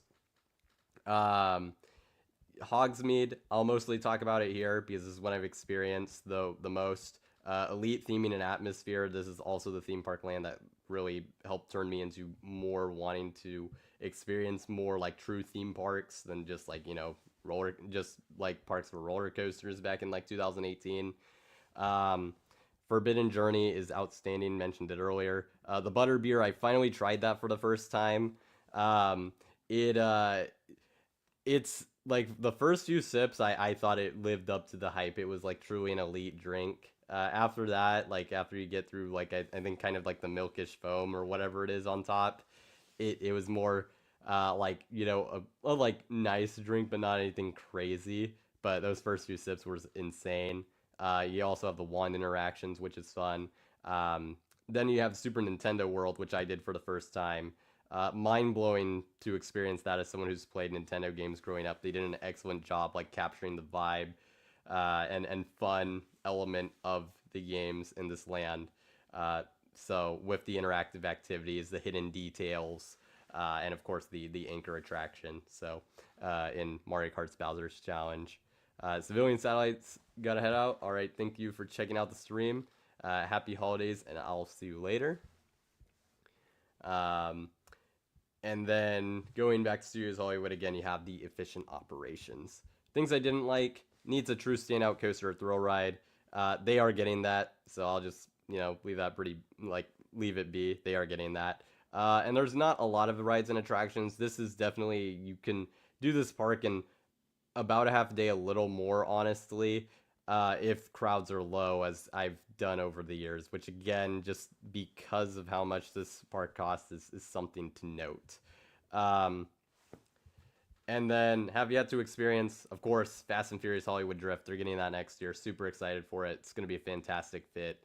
And then I have yet to do Horror Nights here, so we'll mention that. Studio Tour is one of your favorites. Also, Escalator Land. Yeah, this is definitely the park of escalators.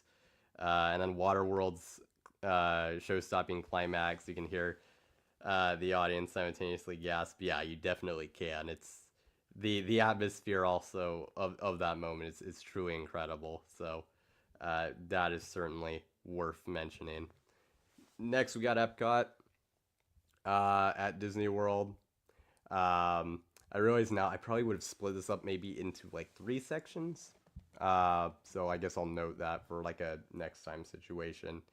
But what I liked about this park, Guardians Cosmic Rewind, elite coaster, absolute party of a ride with great onboard soundtrack, fun atmosphere, and some nice positive G's and airtime pops.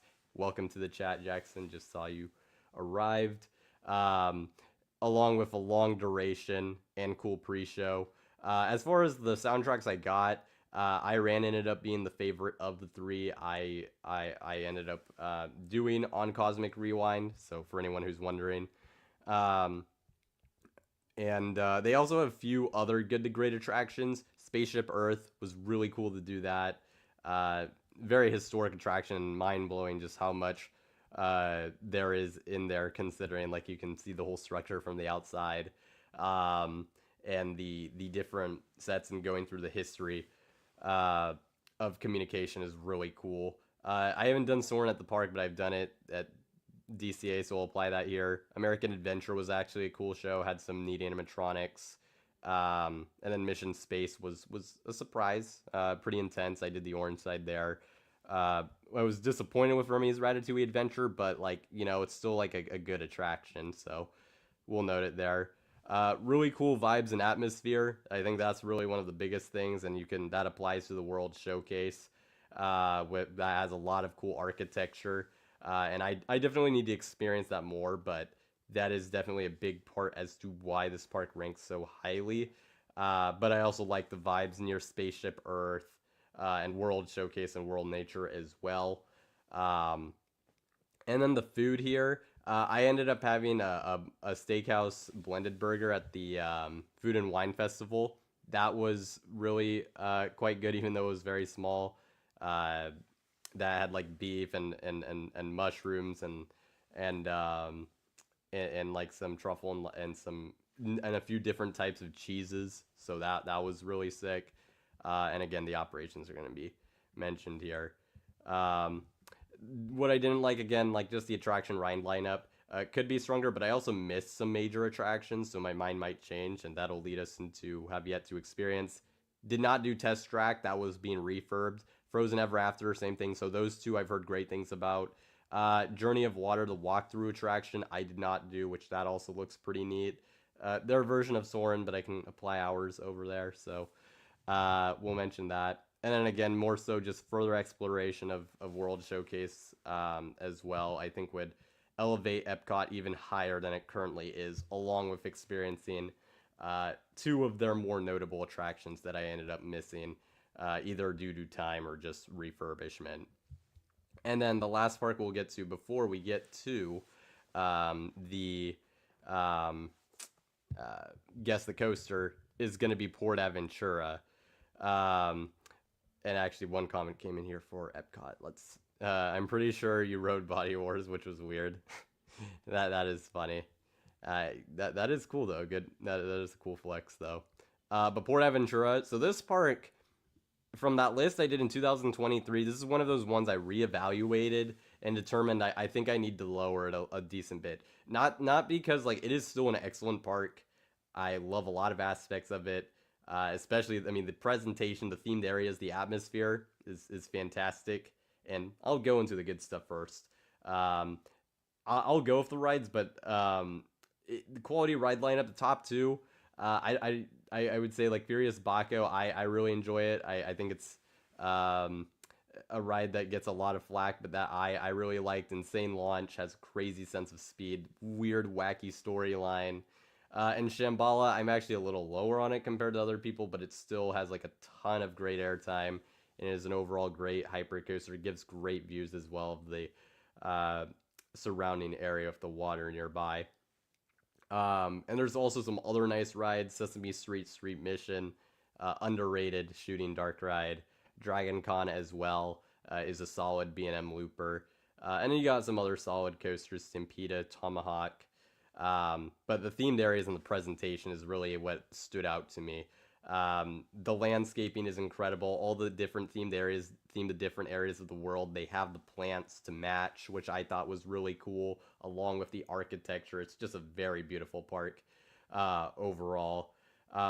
Amazing to walk around as well. My favorite areas personally were the Mediterranean area, which is towards the front. That's what Furious Baco is a part of. China with the Great Wall and that long stretch with all the bamboo shoots was really cool. and that like view that you have, um, kind of with the wall and with the coasters was really neat. And then also, I thought the Mexico and Polynesia areas were nicely executed as well, and were fun to walk around with their architecture as well, and their kids area as well. In Sesamo Aventura was one of the coolest kids areas I've been to. Just with all the different like colorful buildings, and again the landscaping and the scale of some of the structures was really neat. Um, so yeah, absolutely incredible. Has that beautiful location near the ocean. I had some good food from the cafe in the Mediterranean area, like a sandwich that was pretty nice.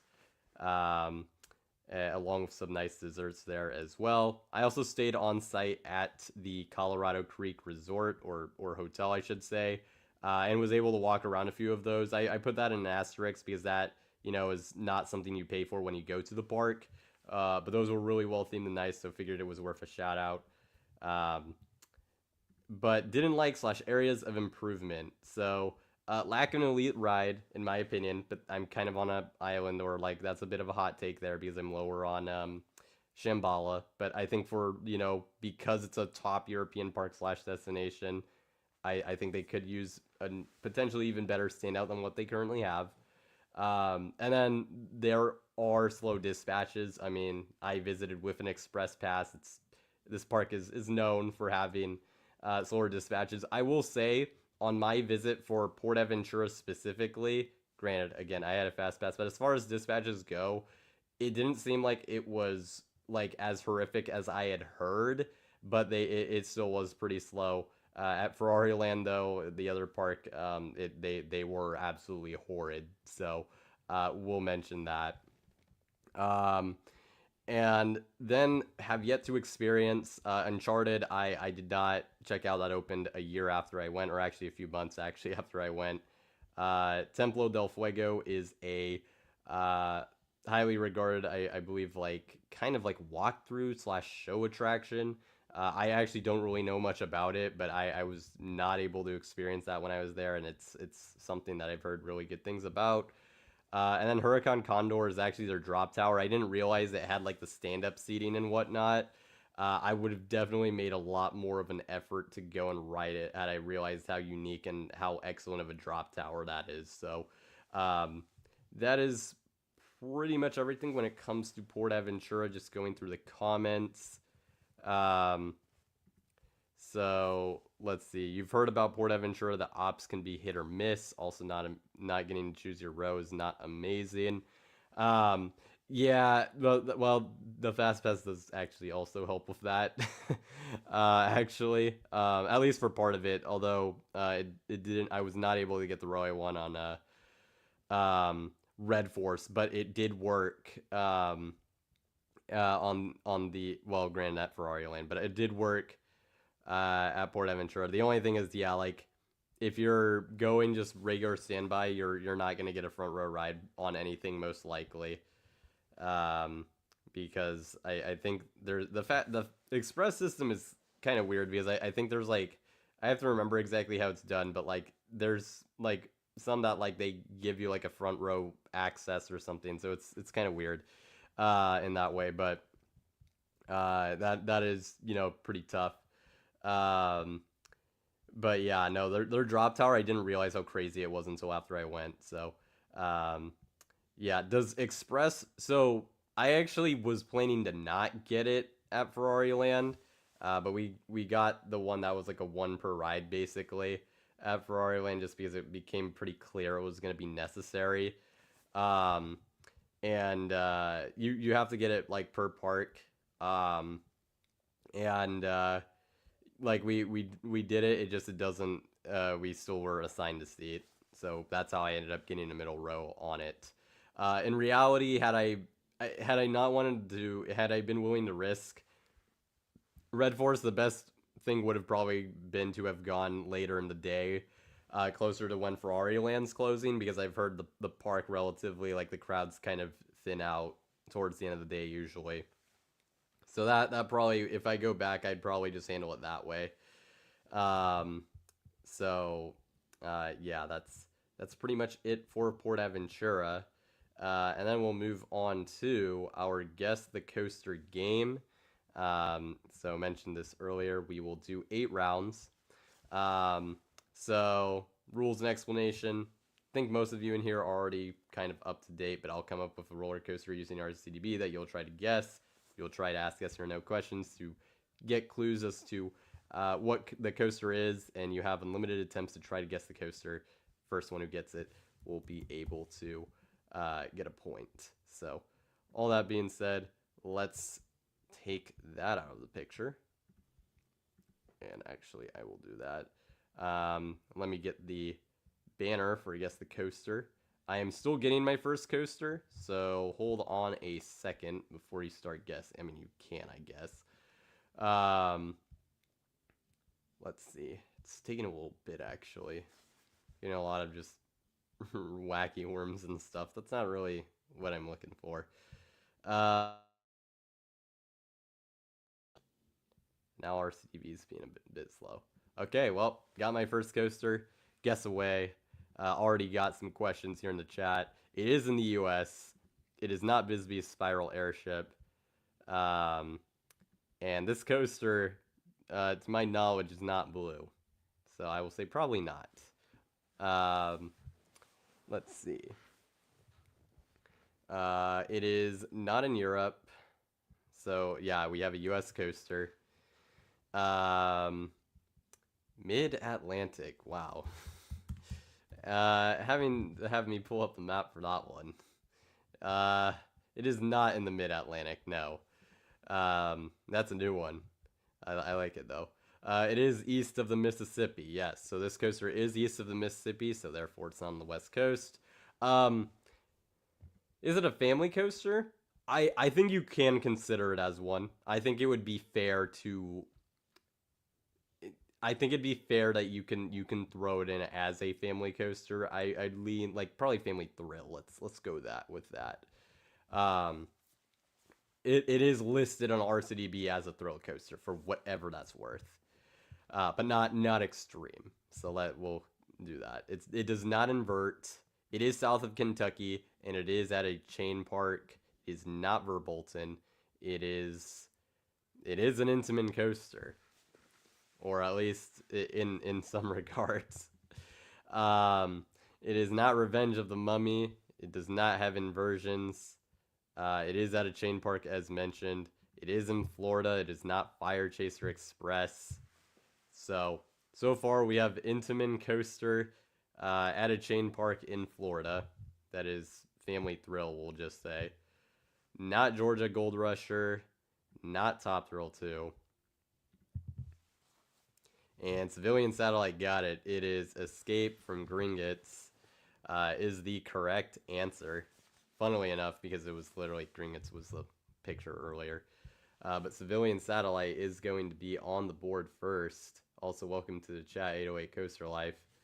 So let me get that going. Yeah. And then I will try to find my next coaster, so good job there. Yeah, I said it was not on the West Coast, so if I somehow messed that up, I apologize. And I already have my next coaster, so guess away. So I do have that. America's... yeah. Technically a spoiler for that ride, but I think most people are aware.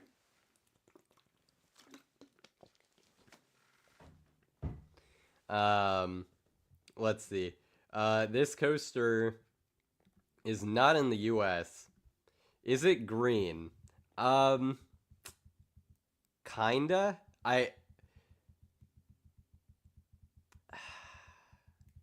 Like, I would say it's like a blue-green, if that makes sense. So, kind of. So, not in the US. Though not in New England region. It is not in Europe. So, because it's not in Europe, none of the countries that just came up. It's not Phoenix. It is in Australia, though. So we do have a coaster in Australia. This is not a family coaster, though. This is listed as extreme based on RCDB. So not a family coaster. But we do have a bluish green coaster in Australia. And it is not Green Lantern. It's not in New Zealand. It's not DC Rivals. It is on the Gold Coast. And yeah, okay, Jackson got it. It is Gold Coaster.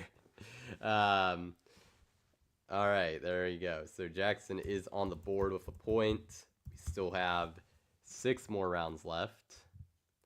And I already have the next one. So after it took a while, I've gotten like back-to-back ones that have just popped up immediately. So guess away.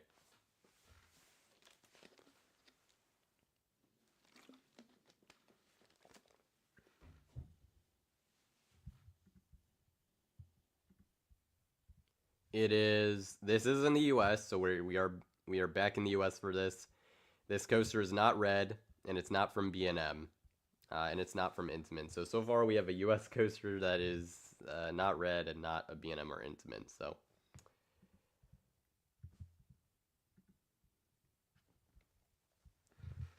all right.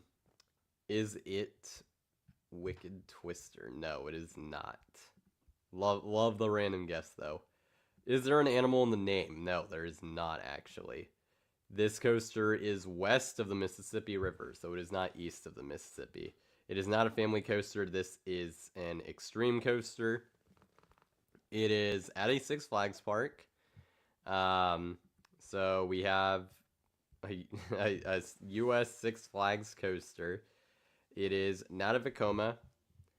It is not in California, and it is not orange, so it is not an orange coaster. It is not X2. It is not Goliath. It's not Tatsu, but it does have a launch. But it's not Accelerator, and it is not over 100 feet. Not Boss, not Cannibal. So far we have a Six Flags coaster that is a Six Flags launched extreme coaster under 100 feet. Probably missing a few things there, but you get the point. Silver Bullet at Frontier City, no, it's not Flash, but it is in Texas, and Jackson is right on the money, with Poltergeist being the correct answer. So Jackson now has 2 points as we head into the halfway point for Guess the Coaster. So Jackson in the lead here. Oh, that is... All right, let's do it. Bit of a tougher one this next round, but might be, I think it's obtainable. So we'll see. Already see some questions coming in. Is it in the US? No. This coaster is not in the US. Actually, I need to look up more updated images of this coaster in case its color scheme has changed in the recent years. Okay. I don't think this coaster, it does not look like it's brown, so I'm gonna say no. It is not in Norway, it's not in Sweden. It is not defunct, it is still operating. It is in Asia. So far we have a coaster in Asia. So therefore not in Europe, not in Japan. But yeah, it's not in Japan. Not a family coaster, this is another extreme coaster. This coaster is not blue. It is not in Vietnam, and it's not in China. It's not Coaster Through the Clouds. So far we got an extreme coaster in Asia, but the country has yet to be guessed. It is not Taiwan. However, it is in South Korea. It is not Rolling X Train, but we do have an extreme coaster in South Korea. So, it is not T Express. It is not Skull and Hati. So we'll see. We'll see if this may have been a mistake. May have been. It is not Atlantis Adventure. It's not Phaethon. It's not French Revolution. It's not Draken. It is not the dive at Gyeongju World, which is Draken, actually. Yeah, this may have been a mistake. um, it is not Giant Digger, which is the Blue Fire clone. It is not that one. It is not defunct. It's still operating. A civilian satellite. Got it. All right. Black Hole 2000. This is the Senyo Kogyo Looper at Solland that's said to be quite bad. So, I was like, all right, we'll see. And hey, it was guessed. So, yeah, Squid Game coaster. That too. Exactly. So, I was like, all right. we'll throw it in here. Let's see. As I try to get the next one, I do have the next one. We are at our just over our halfway point in round 5. There's 8 rounds in total. Still anyone's game with Civilian Satellite and Jackson having 2 points each. So there you go. This coaster is in the U.S., so we are back in the U.S. again. Coaster is not white. Gotta lock in. You can now name a second roller coaster in South Korea. Congratulations. Let's see. So far we have U.S. coaster that is not white. Not in California. It is... As I pull up the map here. I am pretty sure it is east of the Mississippi River. So I'm going to say for now it is. And yeah, it is. So this coaster is east of the Mississippi River. So because of that, it is not in Pacific Northwest. It's not in Florida. It's not a B&M. It's not in Ohio. It's not an Intamin. It's not a Vekoma. I personally would not consider this a family coaster. RCDB considers this a thrill coaster. So I'll just go off that. It is in the Midwest. Is the in the name? No, it is not. It is not in the New England region. It is not at a current Six Flags park. However, this park did used to be in the Six Flags chain. So, the coaster this park resides at. So that could be of help. It is it south of Tennessee? That's a great question. No, it is not. It is not Max Force. It is not at Dollywood. Not at Six Flags Great America. Not Viper. Not X-Flight. It is wooden. So we do have a wooden coaster at a former Six Flags park east of the Mississippi. Not Roar. Not at Six Flags America. Not in Tennessee. Not not at Elitch Gardens and not Sidewinder. It's not Wind Chaser. It is not Twister 3, but it is at Kentucky Kingdom. 808 Coaster Life got it, although it was really close between 808 and Charged, but also good job on getting the actual name.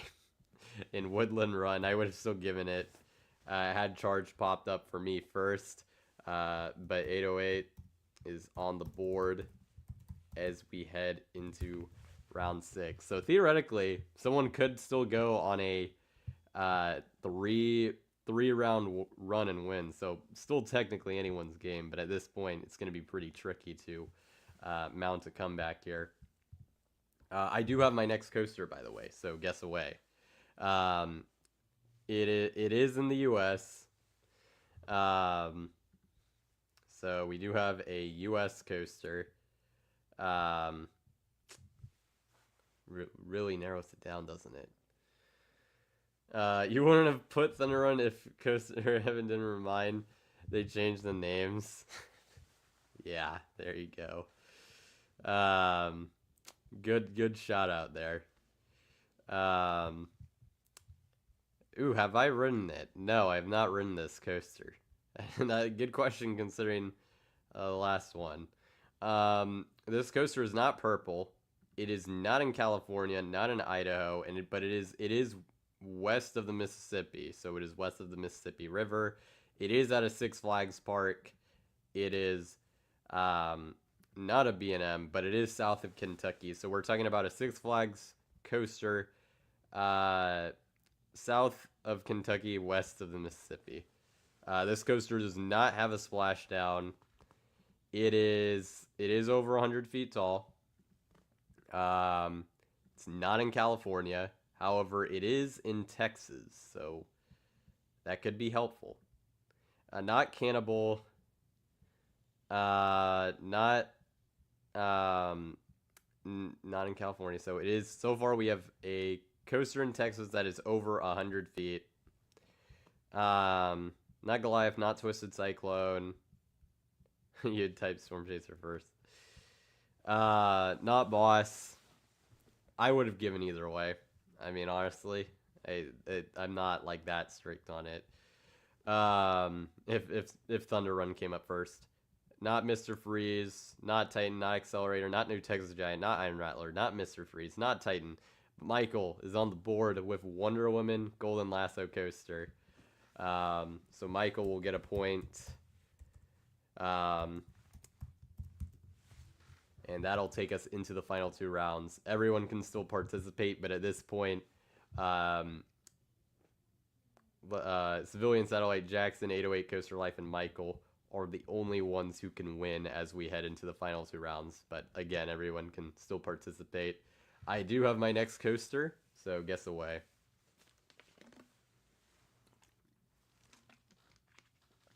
This coaster is not in the U.S., so we are outside of the U.S. on this one. It is not in Germany, but this coaster is in Europe.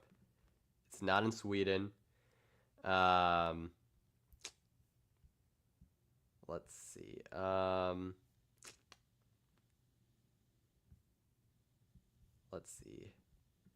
Let's see. Is this? I'm looking at the coaster's colors right now. No, this coaster is not black. Let's see. It is not in Norway. It is not in Japan. Not in Finland.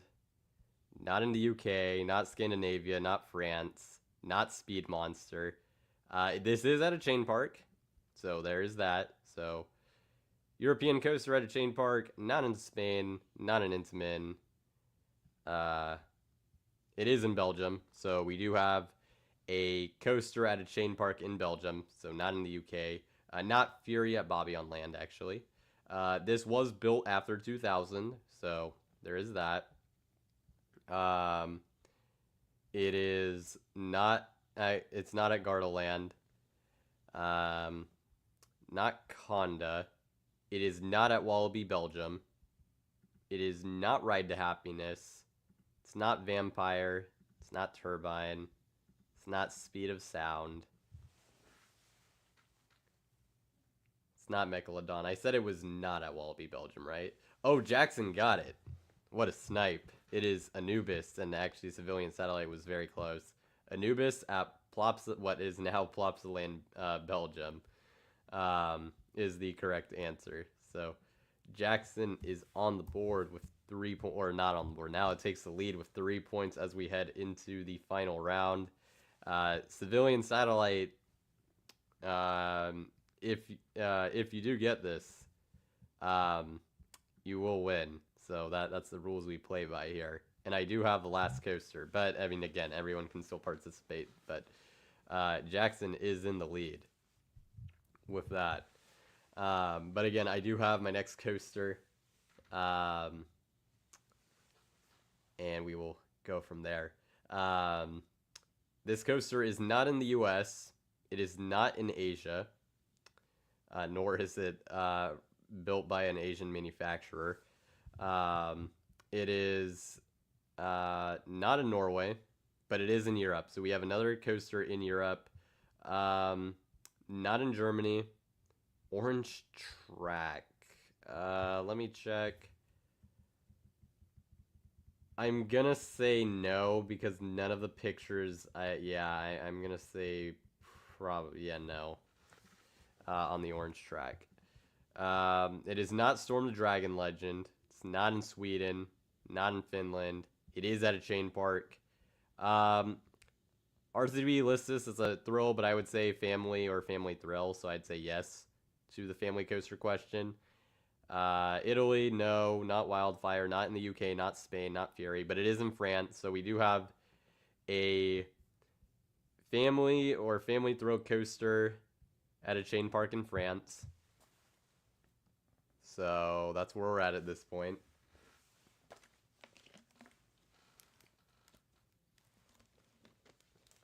It is not Osiris. It is not. Oh boy, I'm not gonna be able to say it. But the bobsled, Trace du Aura at.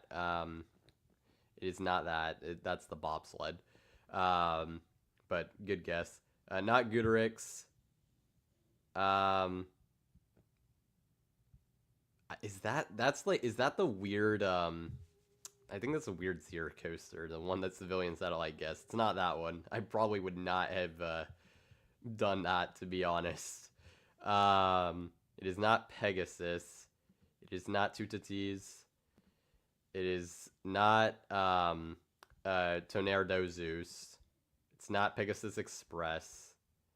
It is not the one Gerstlauer family coaster at Asterix. Coaster Heaven, though, yes, it is at Disneyland Paris. Charge got it. Big Thunder Mountain. So, Charge, you did get on the board. That is the correct answer. And so, congratulations on getting on board. But with that, the winner of this episode's Guess the Coaster is going to be Jackson. So, congratulations. Jackson on winning Guess the Coaster. And then we will move on to the last 10 of the list of the top 25 theme parks I had. So we're at the top 10 at this point. If you came in earlier, we did the top 25 through 11 earlier. So can rewind that later on if you haven't seen that. But anyways, we'll go into it straight off the bat with Disney's California or Disney California Adventure Park here at number 10.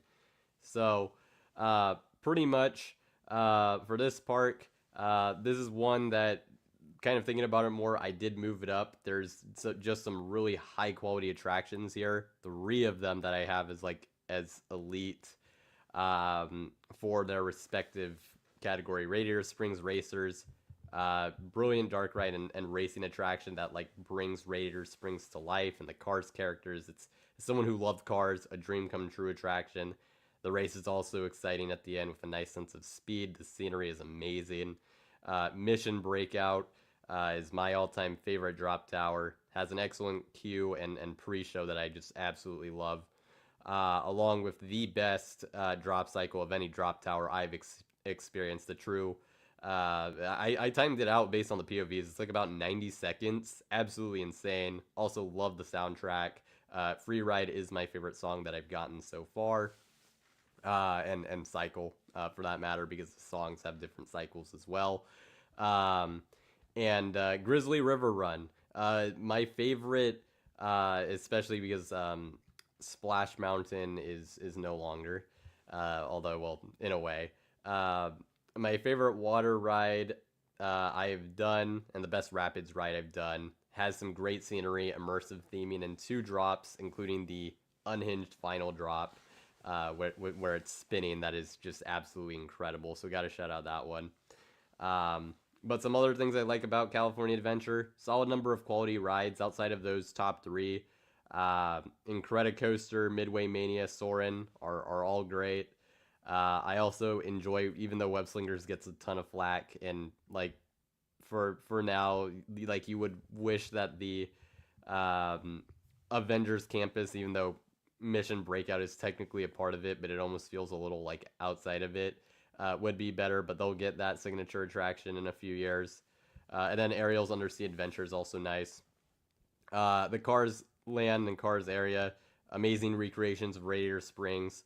Of course, has Radiator Springs Racers, some other solid rides as well, but just that recreation of the of Radiator Springs from the film is absolutely tremendous. Actually, Civilian Satellite, good shout out here with the I guess what's now called the Pixar Pal Around, but yeah, the that experience is pretty neat with the Wonder Wheel setup with the uh, moving gondolas is pretty sick. So that's got to be shouted out here too. I also like Grizzly Peak. That's also one of my favorite areas. Really, I think it really captures the feel of the NorCal forests and the national parks. It also has the Challenge Trail, which is cool, the Redwood Creek Challenge Trail, which I've had fond memories of when I was younger. So got to give that a shout out. I also really like the Num Num cookies here. They're like deep dish chocolate chip cookies, delicious. So we'll give that a shout out. As for things that I didn't like, and actually 808 also has had this issue, but and I'm sure others have. But for whatever reason, just ride breakdowns or like reduced capacity issues seem to pop up about every visit I have here. So I will note that. Actual dispatches and whatnot are still very fast, as with any Disney park, but it just seems like issues seem to pop up kind of regularly. So we'll mention that. I think Avengers Campus, for being a new area, is kind of underwhelming in the state it's in, especially compared to some of the other recently done themed areas Disney has done. So I will mention that. The park feels like it's also in a bit of an identity crisis still, with kind of that Avengers Campus not being like amazing, at least for me. Pixar Pier still is kind of feels odd. And it very much still is kind of a park that, originally was more so themed to California, and is kind of more so all over the place. Um, so we'll mention that. 808 confirms with Guardians. And then as far as what I have yet to experience, this park is going to get some great stuff in the next several years. I mean, I think out of all the parks we talk about, this may arguably be the one that's going to, over the next decade or so, just be, in terms of what they're adding, it's going to be crazy. You got the Coco Boat attraction, which should be really cool. Avengers Infinity Defense, which hopefully that'll be the standout ride that Avengers Campus needs. Stark Flight Lab as well will make for another like solid attraction. The Avatar area, which will, based on concept art, have that Avatar boat ride that looks similar to the system as Pirates at Shanghai Disneyland, so that should be awesome. And then whenever they get to the Disneyland Forward expansion, that's also going to be huge. So definitely a lot on the horizon, and I think once they add some of these attractions, this park has very much an opportunity to rise. So very promising future, I would say, just as far as that goes. So definitely a park that I'm excited to see where it goes from here. Coaster Evan mentions Goofy's Sky School doesn't quite fit. It is a little weird. I am happy they do have like a second coaster, but yeah, it is kind of tough. That is a very weird fit. I do agree that it just is kind of odd. Next, we have Knott's Berry Farm, which just kind of going through its strengths. I mean, Ghost Rider, a top 10 coaster for me, and obviously in my top 10% as basically that's how I did the coasters if you weren't here earlier. Elite Wooden Coaster has some great airtime, absurd laterals, unhinged night ride. I mean, definitely worth coming out to the park for. But for a regional park, if you want to call it that, or I guess like non-Disney or non-Universal, I think the ride collection is very well rounded, with some really nice themed attractions. As far as the coasters go, you got obviously Ghost Rider. Accelerator is excellent. Got my first ride in the front row. Actually, the last time I went, that was awesome. It rose a few spots for me. The sense of speed and the punch of that launch was absurd. And Timber Mountain Log Ride, not a coaster, but almost got the star. It is currently my favorite log flume I've experienced, with not having experienced Tiana's Bayou Adventure yet. But I didn't quite, just because it was way below like Splash Mountain. But you could throw that in. There's still an awesome flume. Um, and then you have several good supporting rides. Hang Time, Silver Bullet, Sierra Sidewinder are really nice. Along with Calico Mine Ride is another really nice themed ride, and a few other solid coasters to round it out, with Jaguar Pony Express, and some other solid non-coasters in Supreme Scream and Knott's Fairy Tales. So really like the mixture of, again, themed attractions that's also in there. And Ghost Town is really cool. Very neat themed area. Has some cool vibes. You'll see performers, actors around the area doing their thing. Historical buildings as well. I mean, that the Ghost Town is really what helped the park really grow. Well, that and the restaurant, but those two things. And the park, I think, overall is charming, well presented. Has a different feel, I think, from the other Legacy Cedar Fair parks. Has some quality food as well. Boysenberry everything. I need to have more of the food. Honestly, I could definitely experience more of that. Shout out to Mrs. Knotts. Actually, have not. I'll get to that in a second. Actually, and then Scary Farm actually elevates this park. I don't think it would have been in the top 10 had I not factored in Scary Farm. But Scary Farm, it's my favorite Halloween event I've done still. Love the mazes and the scare zones, and really the themes they come up with the mazes. I've really enjoyed.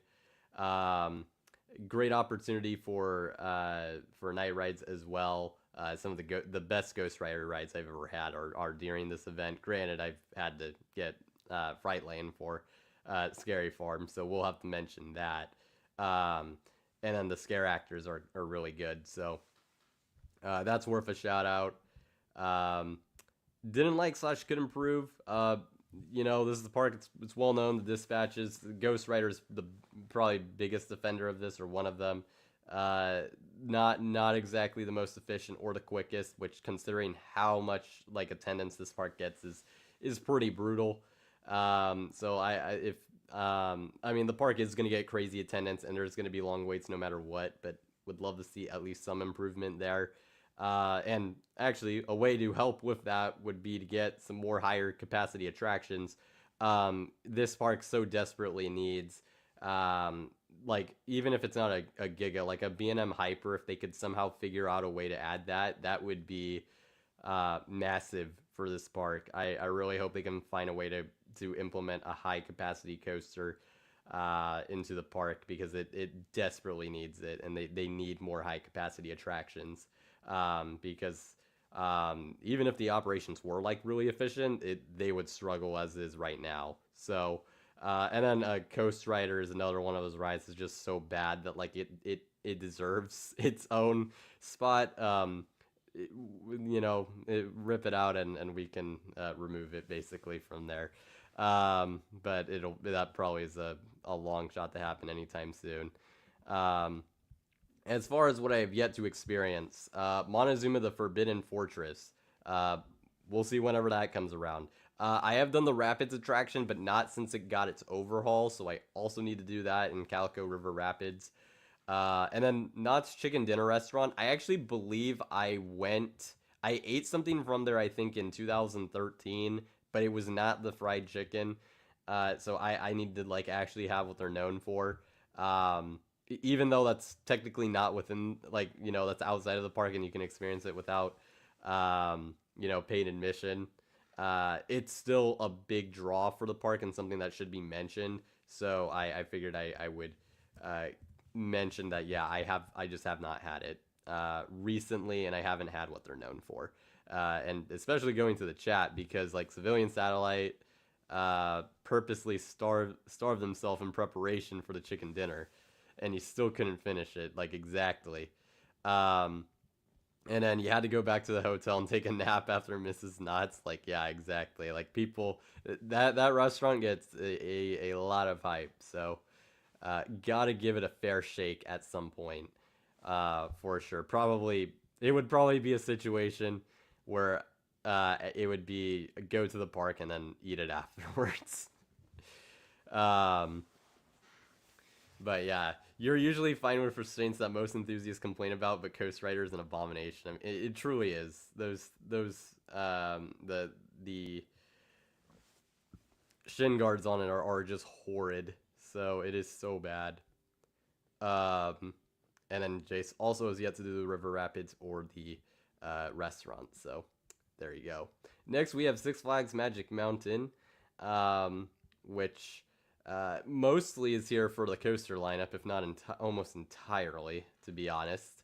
But going into that, their top two was my favorite top two I've experienced. And we'll go into that with X2 to start off. My favorite coaster in California, just a demented fourth dimensional coaster, with my personal favorite element of any coaster I've experienced with the first drop.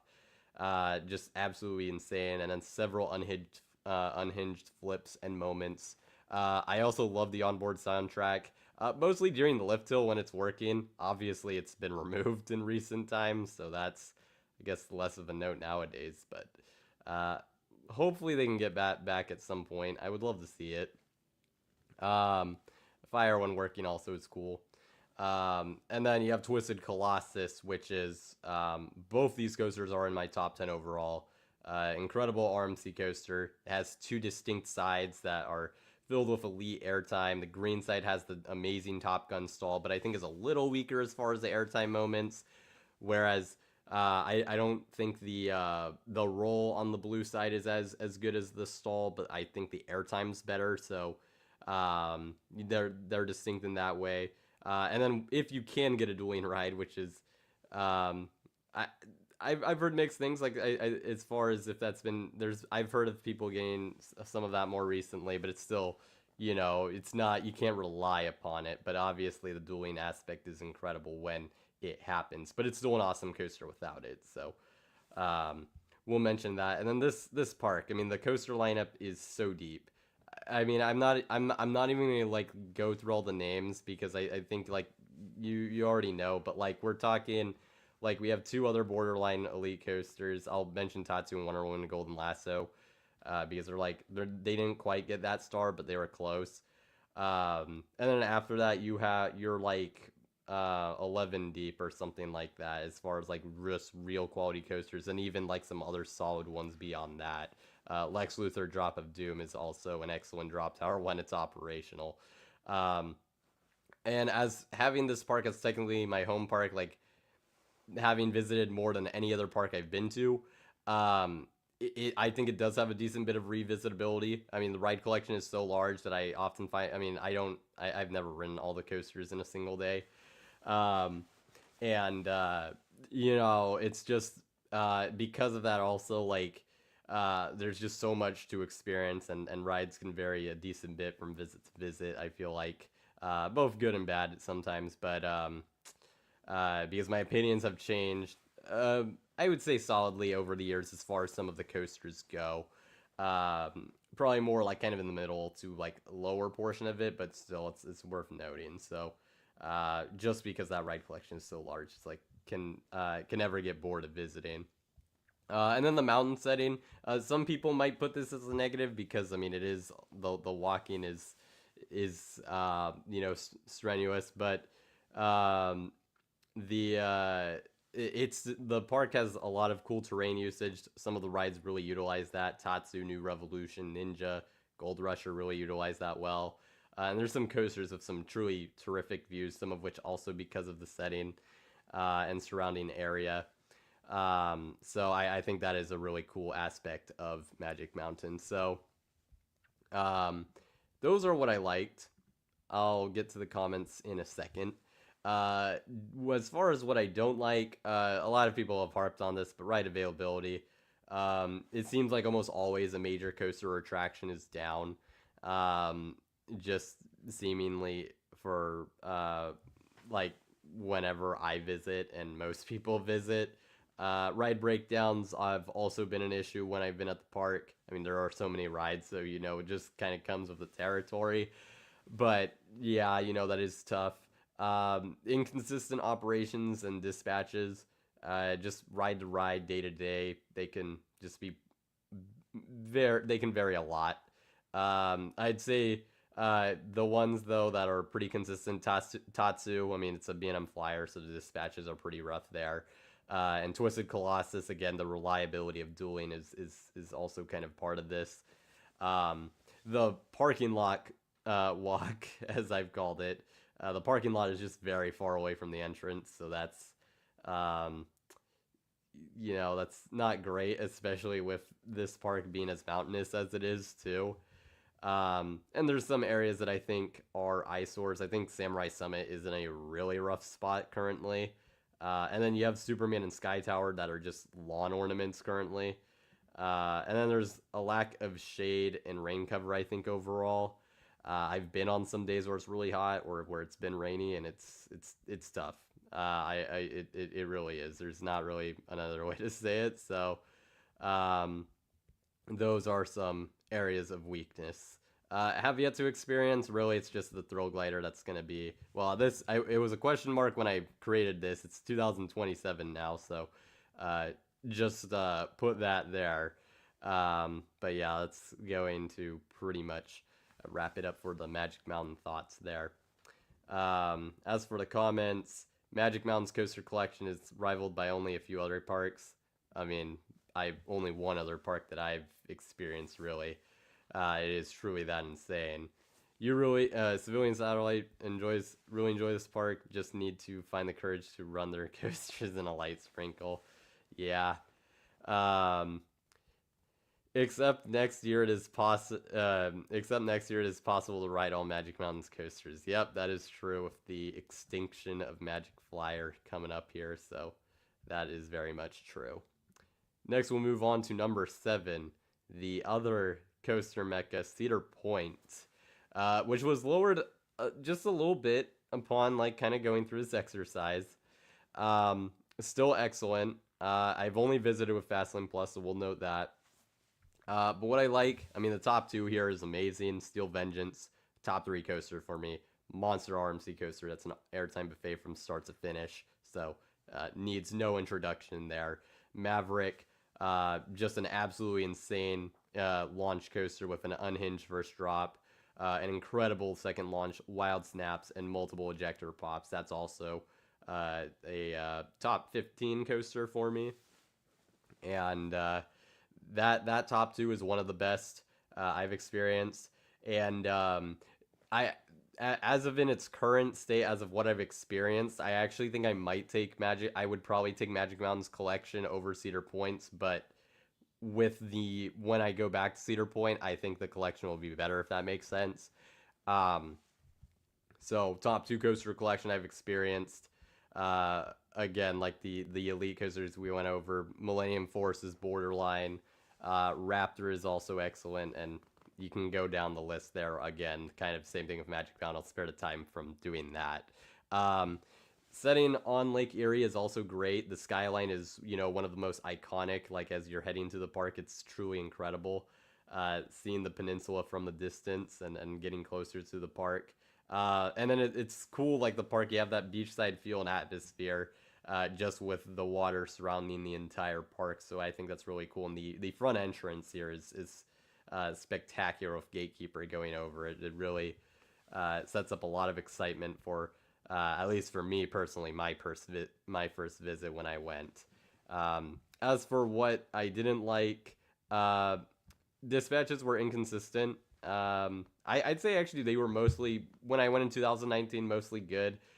Steel Vengeance was especially rough, and that helped lead the longer waits. This park also does get crazy attendance, so even if like waits are still going to be a decent bit, which is understandable. Too many bugs, especially like getting front row rides at night is just like it's not worth.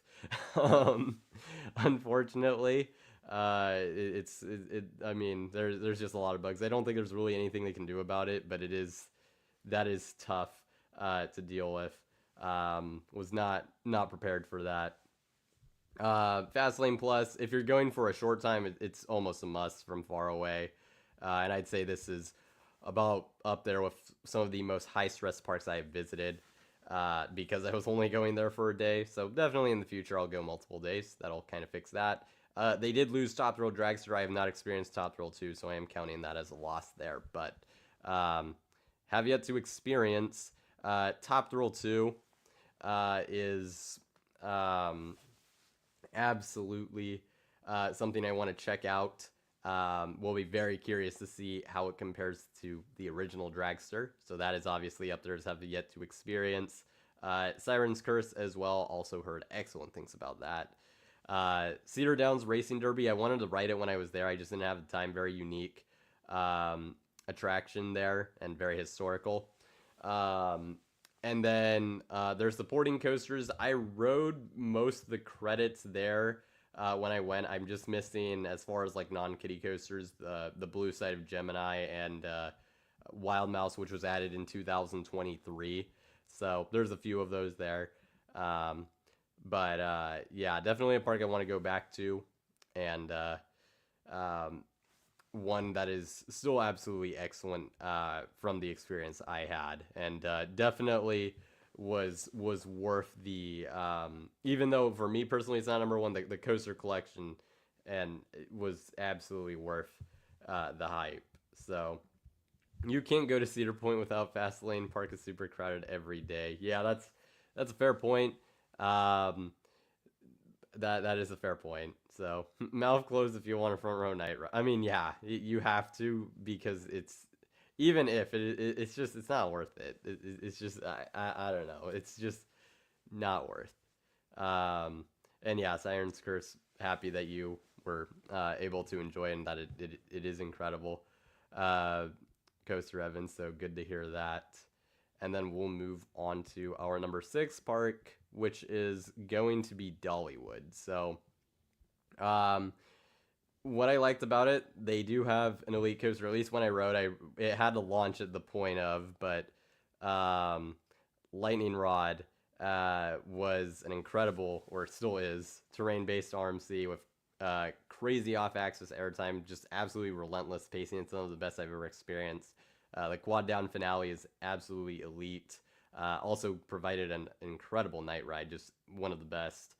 And it is a top 10 coaster for me overall. Obviously, I've not rode it since they removed the launch, but I think I would still think it's excellent. I'm more so concerned with how the pacing is rather than like the loss of the launch itself, if that makes sense. So that's what I'd be more curious of as far as rewriting Lightning Rod.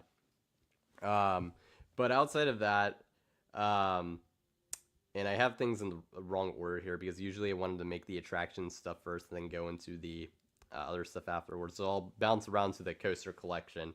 Again, Lightning Rod is that elite standout. They have several really good supporting coasters. Tennessee Tornado, one of my favorite looping coasters, and my favorite like just traditional aero looper. Mystery Mine. I'm definitely a lot higher on it than other people, but I really enjoyed that between the amazing finale, some of the drops, and the theming and atmosphere. And then Thunderhead. I'm lower on it than most people, although I wrote it before it got like, I think I think it was like 2023 was like the year it was like at its best, or got that full retrack. But I think 2022 people were still hyping it up. And I didn't get a night ride on it, so that probably would have helped elevate it. But that was a very good wooden coaster. And then several other attractions as well that also round out the park that are quality attractions as well.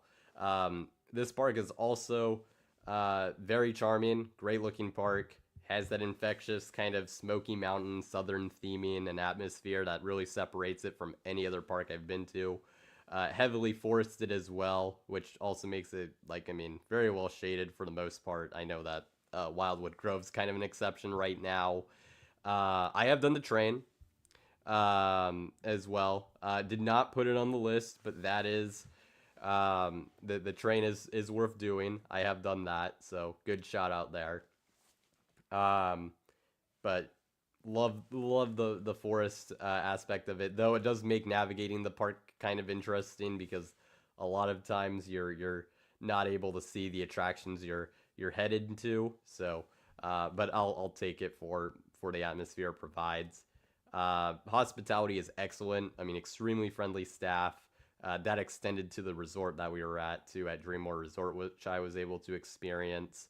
Um, and then the food here, I mean, Aunt Granny's, I've said is my favorite theme park restaurant. Awesome Southern style food. I absolutely loved it. So that is certainly a highlight. And then the cinnamon bread is a great dessert. I have said in the past that like I have not said it's like one of the absolute like greatest desserts I've ever had, but which is kind of because I think it's like an upgraded cinnamon roll, but I do really like cinnamon rolls, so it's still an excellent dessert, one of the best ones I've had specifically at a theme park. Um, so it's got to be shouted out there. There is ultimately a reason why people love it so much. So, um, don't like the cinders from the train. That's fair. Um, that's what I like about Dollywood. Didn't like slash could improve. There was very little I had to say, but I and this will be improved at least in part next year. But I thought they could use more indoor rides. There one of the first night, we did kind of get rained and stormed out, and I mean Blazing Fury as far as rides go was the only option of something you could do. Now, granted, this park has a lot of other activities like entertainment. Like you can go to a restaurant. Like there's other things you can do when the weather is bad with thunderstorms. But I think as far as like rides are concerned, like you basically just have Blazing Fury currently. So and even then, for some reason, that closed during the thunderstorm. But my understanding is that's not normal. So I assume that was probably some like breakdown related thing. And then I also mentioned like yeah, I could use more modern dark ride, but they are getting that in 2026 with Night Flight Expedition. Think that's going to be a fantastic addition for the park. I also have not been since they added Big Bear Mountain. That looks absolutely incredible as far as a fit for Dollywood. So definitely got to shout that out. I did get cinnamon bread, but it was not straight from the grist mill, so I threw it in there because why not? Um, and then I know, and I did see a show, but it was like a limited time one, and it was like a bubble show. But I know the entertainment is highly praised for Dollywood, so a lot of the shows I have yet to experience. And then their Smoky Mountain Christmas event is something that is well renowned, and I have yet to experience that, so we'll mention it in there as well. Um, that's Dollywood. Definitely think it has the potential to rise after a revisit just with some of the new additions that have been made or will be made here in the future. So um, there we have it. Let's see, a lot of stuff on Dollywood. We have the same opinions on Dollywood, it seems. Really liked Mystery Mine and wasn't super impressed by Thunderhead. There you go.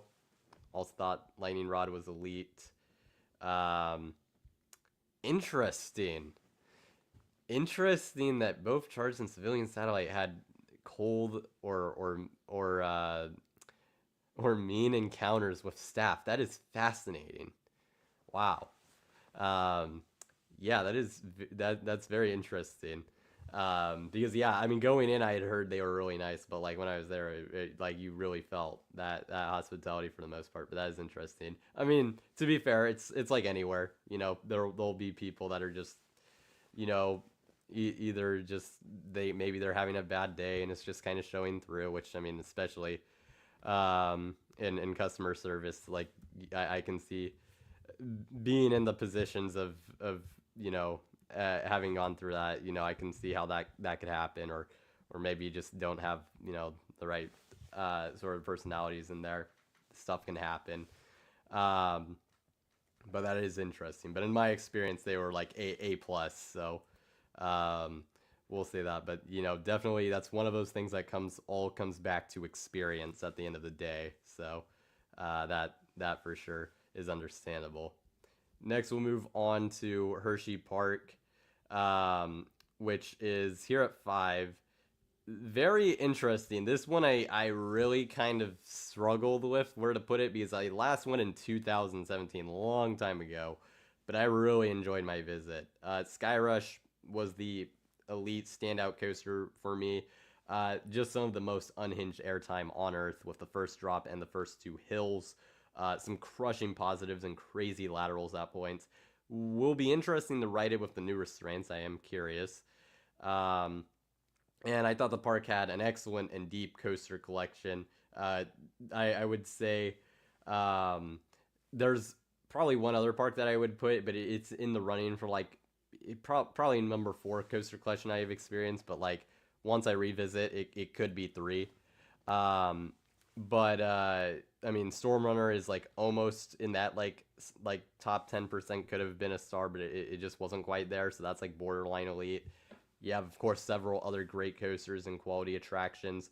Gotta mention the Hershey's Chocolate Tour. I know it's technically not part of the park, but since it is free and it is right by the park, I kind of count it as a Hershey Park ride mentally. So that's awesome that that quality of a dark ride and cool experience is something you can experience during your time, I guess, around Hershey Park. Um, and then the park, I thought it had a tremendous atmosphere, was very nicely presented, kept up, really nicely landscaped, charming. I mean, for me, it was like the overall atmosphere of it was incredible when I went. And then the food, Spring Creek Smokehouse, gotta shout that out. Had a pulled pork sandwich from there. That was excellent. That was really good.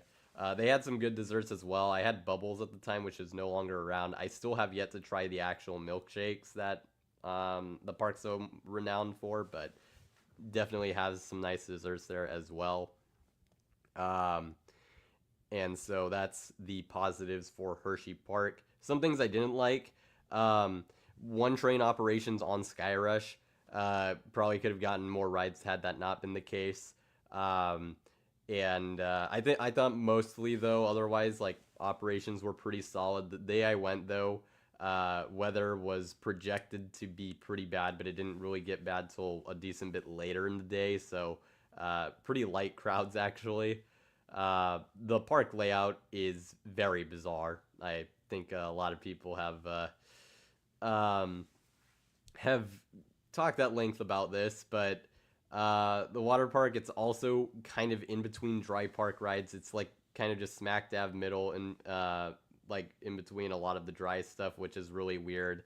There's just dead ends and it's kind of confusing to navigate. It's just um, not the best layout as far as just getting from attraction to attraction. Um, they did remove Comet's buzz bars, which I mean, ultimately, got to do what you got to do, but that is unfortunate, at least from an airtime standpoint. And then I did note down that I think, especially like looking at like say like a Dollywood, like some of these other parks that are investing in like high quality family coasters. From what I experienced, I don't think Hershey Park has that. I think like getting something uh, like a Vekoma family launch would be absolutely excellent. I think a like true standout family coaster would do wonders for Hershey Park. I honestly think that's their biggest gap in their coaster lineup is they don't have that yet. So I think that's something they could use. That you could argue is kind of nitpicky, but I think it's one of those things that like kind of really stands out that they don't have it and they should. So um, there is the negatives, and then as for the have yet to experience, we got Candemonium. I went in 2017, so need to do that also along with that. Really, Hershey's Chocolate Town, Chocolatier, all that's been added since. Wildcats Revenge was added in 2023.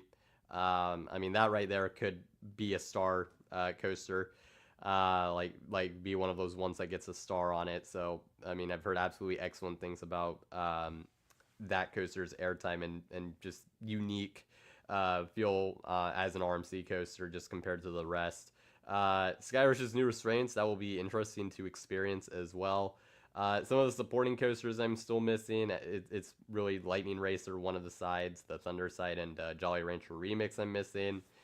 Um, and then I have yet to do Reese's Cup Fusion. Most of the boardwalk, really all of it. I did like I think it's Tidal Force or Tidal Wave or whatever that water the shoots is. Uh, but I haven't done really any of the water park. And then I haven't done Zoo America either. So there's definitely a decent bit I have yet to experience. So um, there are definitely a lot of reason to return for sure. As for comments going into Hershey Park, um, yeah, Wildcat's Revenge looks great there as well. Yeah, I think it would have been a Star Coaster had ridden it. Um, yeah, I gotta go back to Hershey Park for sure. You visited Hershey the year Lightning Racers or Lightning Racer opened, and that was the new attraction. Now it's the world's oldest GCI. Is that actually true? I mean that tracks, but like I never noticed that. That is wild if it actually is. Um, is that actually legit? Yeah, it is. That is crazy. By 4 years, Thunderhead is the second oldest. Wow, that is an unbelievable stat. Actually, absolutely wild. Um, that is absurd. Thanks for bringing that to my attention. That is quite the stat. Um, wow. Let's see. You agree with the layout not being good. Still have yet to experience Skyrush and Wildcat's Revenge. Two big hitters there. Um, yeah, Comets and Trains are unfortunately a big downgrade. Yeah, I've heard it rides rougher too, which is unfortunate. I think that one's going to be a prime regression candidate when I go back, which is kind of sad. But you know, we'll see whenever I get back to it. Um, but we'll move on to my number 4 park, which is Kings Island. I think really these top 4 are like even like kind of separated from the other ones we've gotten up to this point. I think these top 4 like these parks are just absolutely like elite of the elite in my opinion. Not to say the other ones are also like excellent. Like I would say I'd say top 10 are all like destination parks, but these ones I think are on a different level. As we start with Kings Island here. Now, what I have liked, I think this park has 3 coasters that are in my overall top 10%. Beast at Night specifically. I mean, my number 2 overall coaster at night. Just the atmosphere and just dark mad dash through the woods during the night is absolutely ridiculous. An insane sense of speed and laterals. Especially that double helix is so good at night. So gotta give Beast a shout out there. Mystic Timbers as well. My favorite GCI coaster, really rapid fire airtime, just loads of airtime pops, solid laterals, and it has that forest setting that also delivers a terrific night ride. Orion, I would probably also say has a great night ride had I done it, but I didn't. Even still, elite sense of speed, great airtime, and surprising positive G's in my experience. Um, well, it's also the last coaster, actually, as far as my rankings go, to get that star in terms of being in that top 10%. 808, you got to head out. Thanks for joining the stream. Um, but yeah, those top 3 coasters I think are absolutely excellent. And I think Diamondback and Banshee going to that one of the best coaster lineups also add to that lineup quite a bit. Those are also great rides. And then you also have Queen City Stunt Racer now, as it's called, and Racer, which are nice, along with some other coasters as well that are solid. It's also the best park, arguably, I've been to for night rides. I think that's like, you know, relatively accessible, we'll just say. Beast at Night, big reason why, and but also Mystic Timbers is absolutely absurd. Wish Bat was open because I hear that's an awesome night ride too, but it was not. So, best operations I've seen at a regional park, super fast dispatches. The ride ops were really energetic and friendly in my experience. Didn't overall have the best food here, but the blue ice cream is really sick. Very tasty. Definitely worth getting if you haven't gotten it or are going to Kings Island and have yet to try it. Uh, the atmosphere as well. It's a well presented park, really nicely landscaped.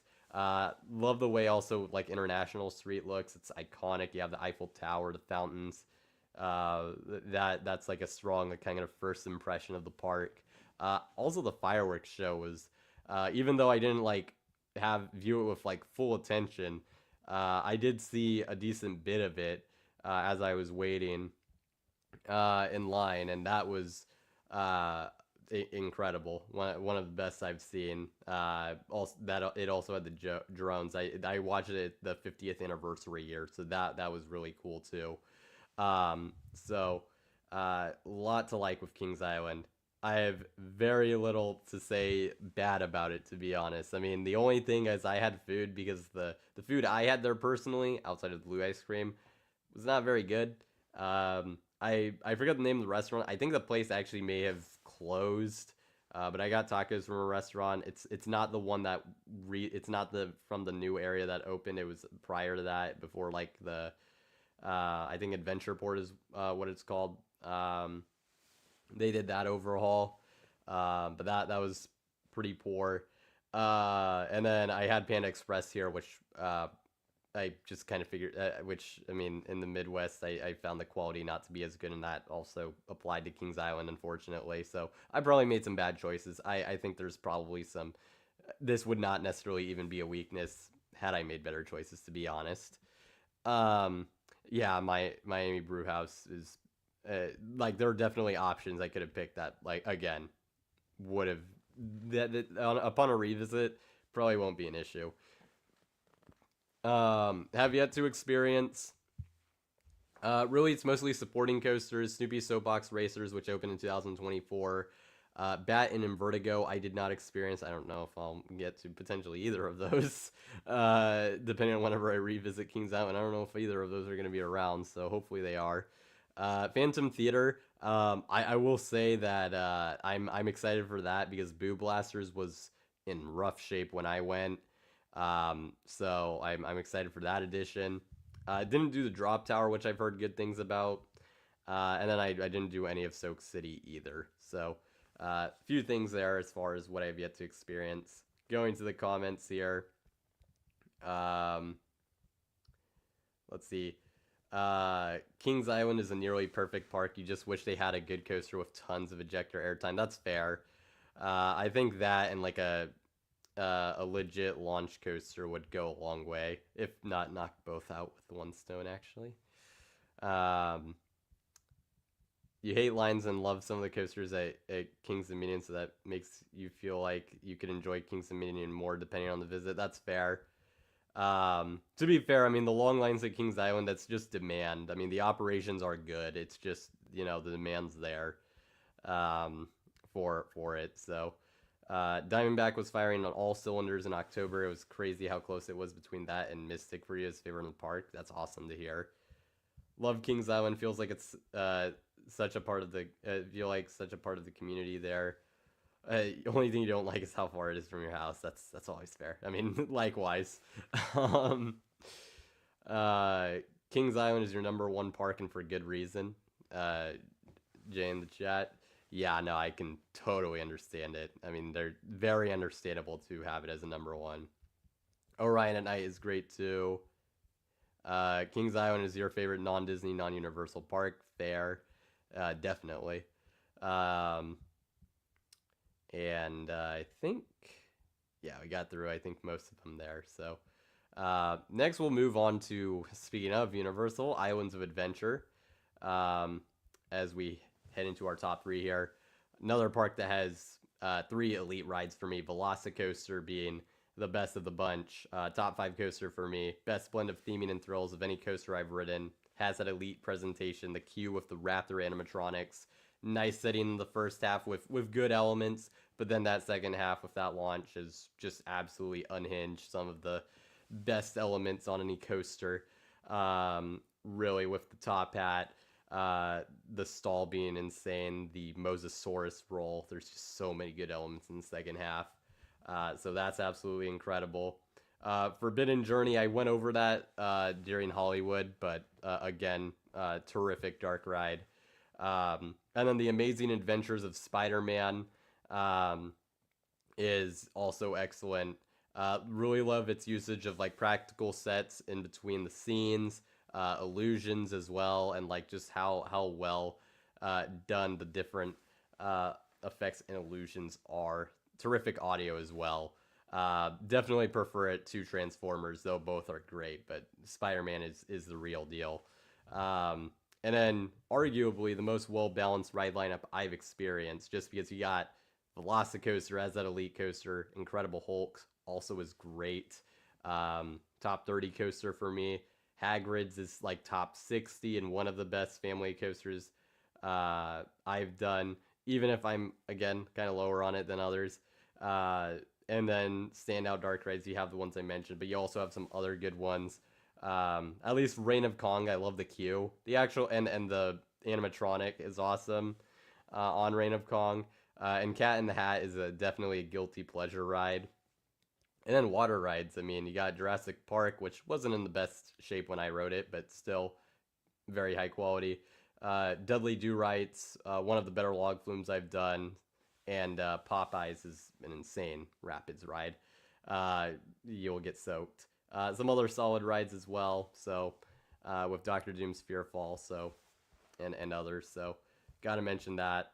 Hogsmeade, I went over that mostly with Universal Hollywood, so I'll kind of leave it as such. Mythos, one of the best theme park restaurants I've been to, and amazing exterior and interior theming. I had the grilled cheese there with the like the sauce that they put on it, tomato sauce. That was really good. Um, and then the park's presentation is absolutely amazing. I mean, anyone who's been, I mean, the port of entry is super iconic for good reason. The architecture is incredible. I love the zaniness of Seuss Landing. Lost Continent, rest in peace, but the stuff that's left looks awesome.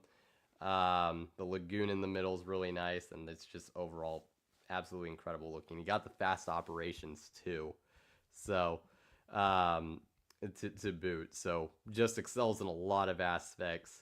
Islands of Adventure is Coaster Heaven's #1 park. That is totally fair. Yeah, you and as far as water rides go, you could argue they have. I mean, they have like the best lineup out there. Because those three are absolutely like insane to have in a single park. Um, so you have that. Funny how it's one of the most visited parks for enthusiasts, and Pteranodon Flyers is one of the rarest credits. Yeah, that is true. I do not have that. So that is true. Um, Charge liked Epcot and Magic Kingdom more. All right, fair enough. That is fair. Um, but yeah. Next, we'll move on to didn't like slash areas of improvement. The standout show, they don't have one currently. The Lost of Poseidon's Fury, which I didn't experience, that definitely leaves a hole there. Which, when you talk about Universal, I mean, the other two parks I've been to have had those incredible shows, and so it's kind of weird that Islands really doesn't have anything of that sort currently. So hopefully they get something back.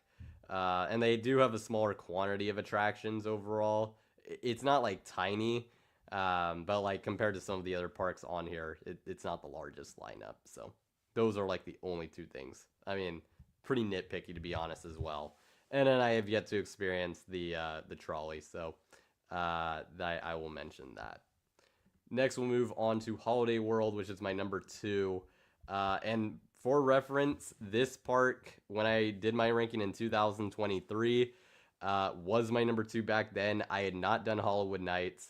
Yes, that event is part of the ranking, but this is a park that would be one of my all-time favorites regardless, having visited before ever doing Hollywood Nights, and then obviously now in later 2023 having been to that event. So wanted to preface that. You got 4 rides here that are some of my all-time favorites. You got Voyage, it's my all-time favorite coaster. Elite wooden coaster, just amazing layout. The wooded setting is incredible. Elite duration, insane pacing from beginning to end, despite being over 6,000 feet long, an absurd amount of airtime, uh, great laterals, elite terrain usage. Night rides are absolutely insane on Voyage, along with like when it's untrimmed. But I think the night ride is like more so the important thing there. Just absolutely unreal. Legend as well. One of my favorite wooden coasters. Insane sustained laterals. One of the best coasters for laterals I've experienced, and some great airtime moments. Setting also makes it an excellent night ride. And then I and Civilian Satellite brings up a good point with Splash and Safari. I mean, I don't usually do water parks, but I mean, I was told like I like you have to do the water coasters here if nothing else. And I mean, Mammoth, best water slide in I'd even say like water attraction I've ever done. Um, just absolutely insane unhinged airtime and all the different like orientations because you can take it either forward, sideways, backwards, and all in between. And the duration of it is insane. One of my all-time favorite rides. And Will the Beast, I debated actually putting it on here, but I mean, it's not as good as Mammoth, but it's still like ridiculous. Second best water park attraction I've experienced. Also has excellent airtime and a long duration. So, um, you could again, you could argue kind of borderline, but absolutely ridiculous. Do not miss out on these two if nothing else. Cheetah Chase is also solid as well. It just doesn't really compare to these two. And the top four coasters. I mean, I mentioned Voyage and Legend already, but Raven is like kind of borderline. It's not quite in the top 10% of coasters that qualified, for that star. But it's close. And then Thunderbird is, even though I'm lower on it, if that's your number four, I mean, that is absolutely excellent. It is still a really fun launched wing coaster with a really nice near miss and some strong elements. So that is truly incredible. And then you got Splash and Safari with those water coasters, Cheetah Chase as well. I love the free amenities at this park: free parking, free sunscreen, and then free soft drinks. I mean, how incredible is that? Just love going around the park and not even having to worry about being thirsty or anything because you can just find a spot and just get your drink. So I think that's incredible. Um, Plymouth Rock Cafe. You can get Thanksgiving food during the summer or whenever you visit Holiday World. So I think that's incredible. The atmosphere is really charming. The actual like park theming isn't like crazy immersive or anything, but it is charming, and I love the overall atmosphere of the different holidays and areas. Also heavily wooded park, so that's nice. Pretty well shaded in a lot of the in a decent bit of the dry park sections. Also thought the staff here was friendly, and you can feel the love and care the ownership has for this park as well. And the maintenance on the wooden coasters, I mean, that's got to be given a shout out to. Hollywood Nights as well. I mean, excellent event. Being able to get the night rides on Voyage, the atmosphere of the Voyage station specifically is crazy. But also the hospitality of the staff there, the operations is all insane. So complimentary food as well also is very nice. So and obviously you get extended ride time as well with all of that. So that is absolutely excellent and also factors in here. And just is one of the many reasons I love Holiday World. Good Gravy looks fun. We'll throw that in a section in a second. That's in the have yet to experience. But things I didn't like. I wish this park had more days where they were open after dark. Even outside of Hollywood Nights, I'm not saying you need to do Trimless Voyage like more because I mean, my God, that the toll that probably takes is already a lot. But I think you know having more opportunities to experience the coasters at night would be cool. And they started doing that a little bit. I know they had an event I think in August this year where they did that, so I like to see that. So it's cool that that's kind of already begun. The long pathway to Thunderbird is pretty tough. That's definitely a layout quirk that isn't great. and that's very unshaded and just kind of barren. So that's kind of tough. Um, and then I would love to see this park also. It is a family owned independent park. So how feasible this is, though they have gotten some pretty large additions. So it's just like a kind of nitpicky suggestion, really. But I would love to see either a modern family dark ride. Beyond, I know they have Gobbler Getaway, and that's certainly a solid dark ride, but maybe something beyond that, or a standout family coaster. I think either of those would go a long way. I'm not saying both because that's a lot. That would be a pretty major investment, but one of those that'd be pretty cool. So, and again, that's like really nitpicky. So, um, there you go. Not much to say, and have yet to experience. Good Gravy was already mentioned. And then I haven't done any of the Splash and Safari non-water coaster slides, so we'll mention that there as well. You were wondering if Holiday World was in my top three parks because I love Voyage. I mean, the Voyage definitely helps. Having like, my number one coaster and basically number one overall attraction, it definitely will help elevate. But I mean, there's still a lot of other aspects of the park that that make it this high up here. I mean, I mean, um, Voyage just by itself is awesome, but and it does carry some weight, but I don't think it carries like this absolutely absurd amount of weight. I just genuinely, truly love this park for a lot of its qualities that I went over. Um, the Good Gravy Queue is the best part of that ride. Yeah, the theming looks super charming. I mean, that definitely goes back to the charm of the park as well. Um, so that's definitely a good highlight.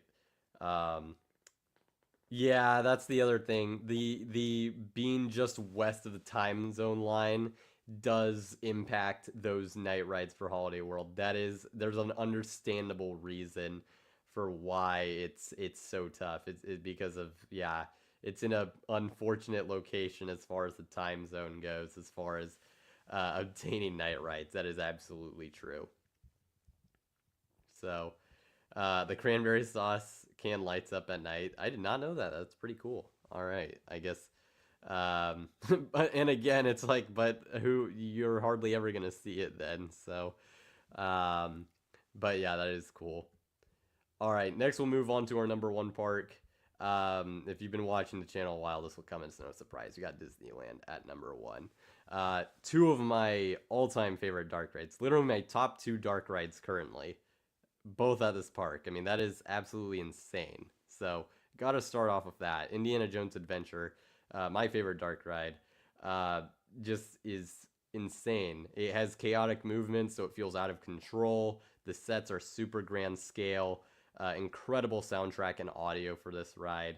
And the finale, I won't spoil it, but man, I always love it. I mean, it is. If you've ever watched any of the Indiana Jones films, it's and or just are familiar with it, I suppose it absolutely is elite there. So that is absolutely incredible. And then Rise of Resistance, amazing in its own right, and a lot of people have this as their number one dark ride, and understandably so. Multi-layered experience with some of the most mind-blowing blends of physical and practical effects I've ever seen. Amazing physical sets as well and animatronics. So it's unbelievable. I mean, um, I I mean the fact that they have both of these rides. I mean, I said it earlier, but it's truly astounding. Um, so I mean, right there, that already is a huge reason why Disneyland ranks so highly for me. But it doesn't just stop there at the Elite Two rides. The coaster lineup is actually pretty nice too for what they have. Space Mountain is in my top 35 coasters I've ridden.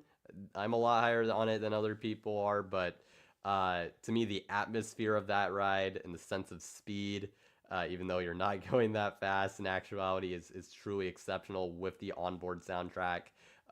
Big Thunder Mountain Railroad is my favorite mine train, and specifically the one at Disneyland. Between just the scenery. Actually has some nice airtime pops as well.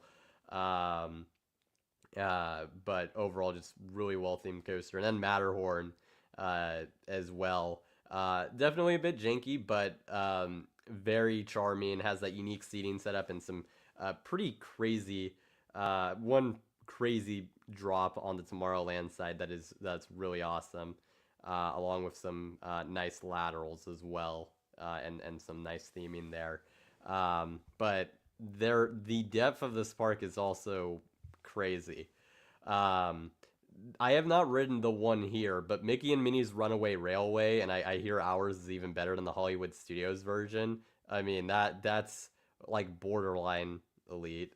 Uh, you got Pirates of the Caribbean, which is another like one of it's not quite a star. It's close, but again another ride that's like one of my favorite dark rides. Haunted Mansion, Smuggler's Run, Star Tours, Roger Rabbit's Cartoon Spin. Like the list goes on and on in terms of the quality dark rides this park has. Um, and then I have, and we'll mention it, but Tiana's Bayou Adventure, I have yet to experience, so that also could potentially be a star attraction. I will get to that in a second. Um, but yeah, so as far as the ride lineup, I think it straight up has one of my favorites out there. Even though it's a very different ride lineup than like Magic Mountain, like Cedar Point, Kings Island, Hershey Park. So I think it's a lead in that aspect. Galaxy's Edge, I think, is an incredible land. Just love the overall like kind of look of it. Obviously has those really terrific Rise of Resistance and Smuggler's Run is a really nice attraction combo. And I like the food here. The Rano wrap is my go-to. The blue milk is certainly unique, but the Rano wrap is definitely like my go-to as far as food in the area. Um, but you also have the other iconic themed areas, home to the original Adventureland, Frontierland, Fantasyland, Tomorrowland, and the iconic Sleeping Beauty Castle. That is just incredible to still go through those to this day. The operations are absolutely elite, and the magical atmosphere is absolutely here at this park. I mean, you can really feel the history and charm of this park. That really, as far as like the true theme park, this is the one that we have to think a lot for all of what we have with a lot of these other theme parks out there today. And the level of theming and immersion across the lands is truly incredible. Now, as far as things I dislike, I debated putting the Splash Mountain point here simply because the reason I put it here is less so is more so I haven't done Tiana's Bayou Adventure. I've mentioned it in the past. I understand the some of the reasons as to why the attraction was removed in terms of just at this point with the IP it was associated with. I mean, literally, they haven't released it in some time, and for understandable reason. That already wasn't ideal. Um, and then, and then just obviously the context that surrounds Song of the South, and the history there. Obviously, it's that was understandable and why they went a different direction. So I'm not gonna bash them for that. It's more so I haven't done Tiana's Bayou Adventure, and for me personally, just based on the ride itself, Splash Mountain was my favorite log flume. So this can be something that changes when I ride Tiana's Bayou Adventure. So we'll see.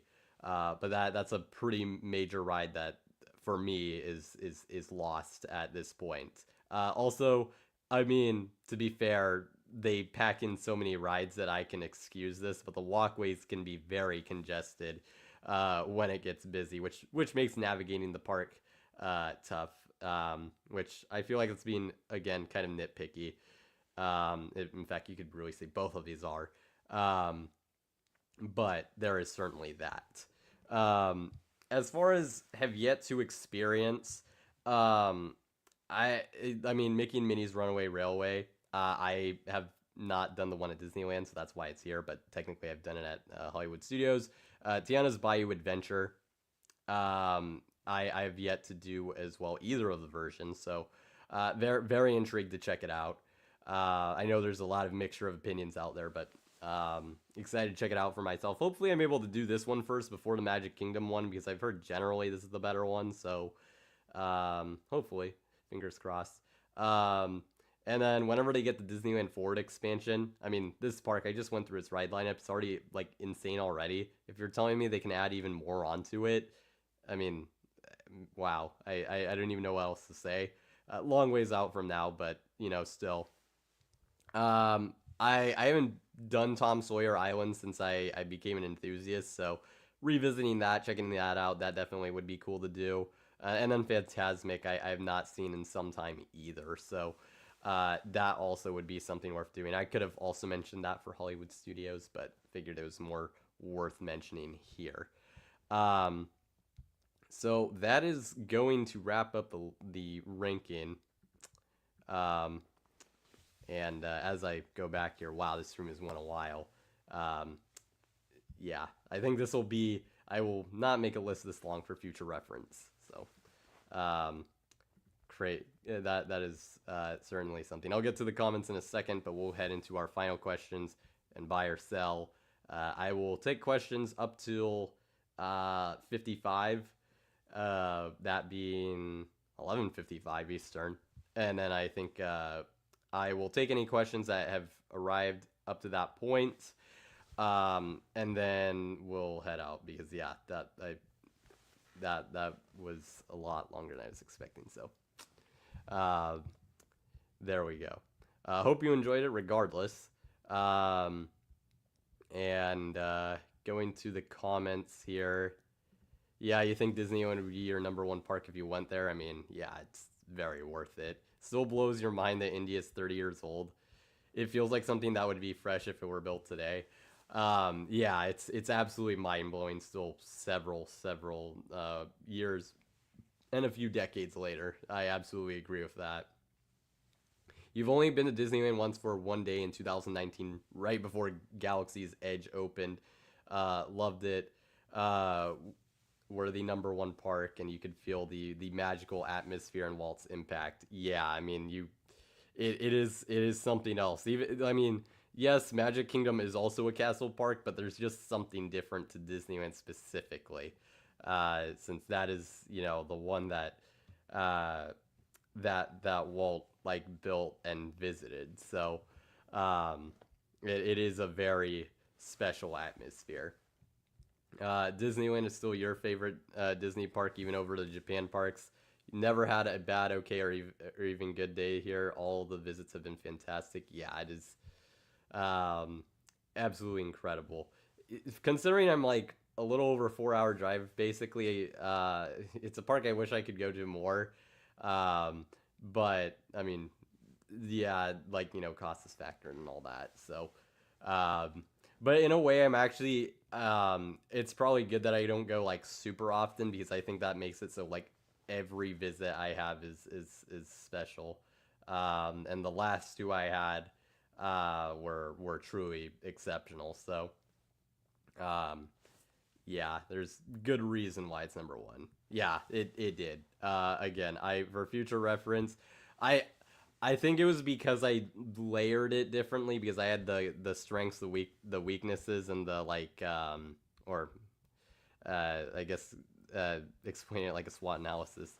Not quite, but I mean it was strengths, weaknesses, opportunities. So um, just no threats, but yeah, no, it did take a while. So I will if I do a list like this again, we'll again probably will figure out a way to shorten it and or like not do it 25 because yeah, um, I guess because I made like kind of bullet points on a doc, it was like, oh, I can get through this pretty quick, and in actuality, no, I could not. So, um, yeah, I guess usually also, I mean, that's why we do every year the best new parks I've been to because usually that's around like 8 to 10 parks, usually. So, hopefully next year we can. I'm hoping that that tradition will return. Because obviously this year, as far as theme parks go, was a lighter travel year, but I did do Italy early in the year, so can't really complain there. Um, we'll mention also because earlier uh, I had the banner had the ticker, but and even though I went through all the parks, I did mention that I did revisit Universal for the first time in 7 years since the last stream, and then did a quick stop at Knott's. So any questions related to that? Although I think I kind of covered most of that, but we'll mention it. Buy or sell. Hershen will acquire another park within the next 3 years. Um, yeah, the Glenwood Caverns. It, I would be curious if it's a very kind of interesting park. I'd be curious if it would be something they would want, but it does have the wood in it, so you know, and I mean the opportunity is there if they want to. I just have to imagine like I think the reality for Glenwood Caverns is with what's going on with um, the lawsuit and everything. Um, is that and I mean they have to pay a ton of money, so like pretty much the park's either gonna close or they're gonna sell it. So is how I feel like realistically is what's gonna happen. So I am, and as for if Hershen will acquire another park within the next 3 years, I will buy it. I don't think they'll go on like some crazy spree, but I could definitely see them getting adding another park to the mix.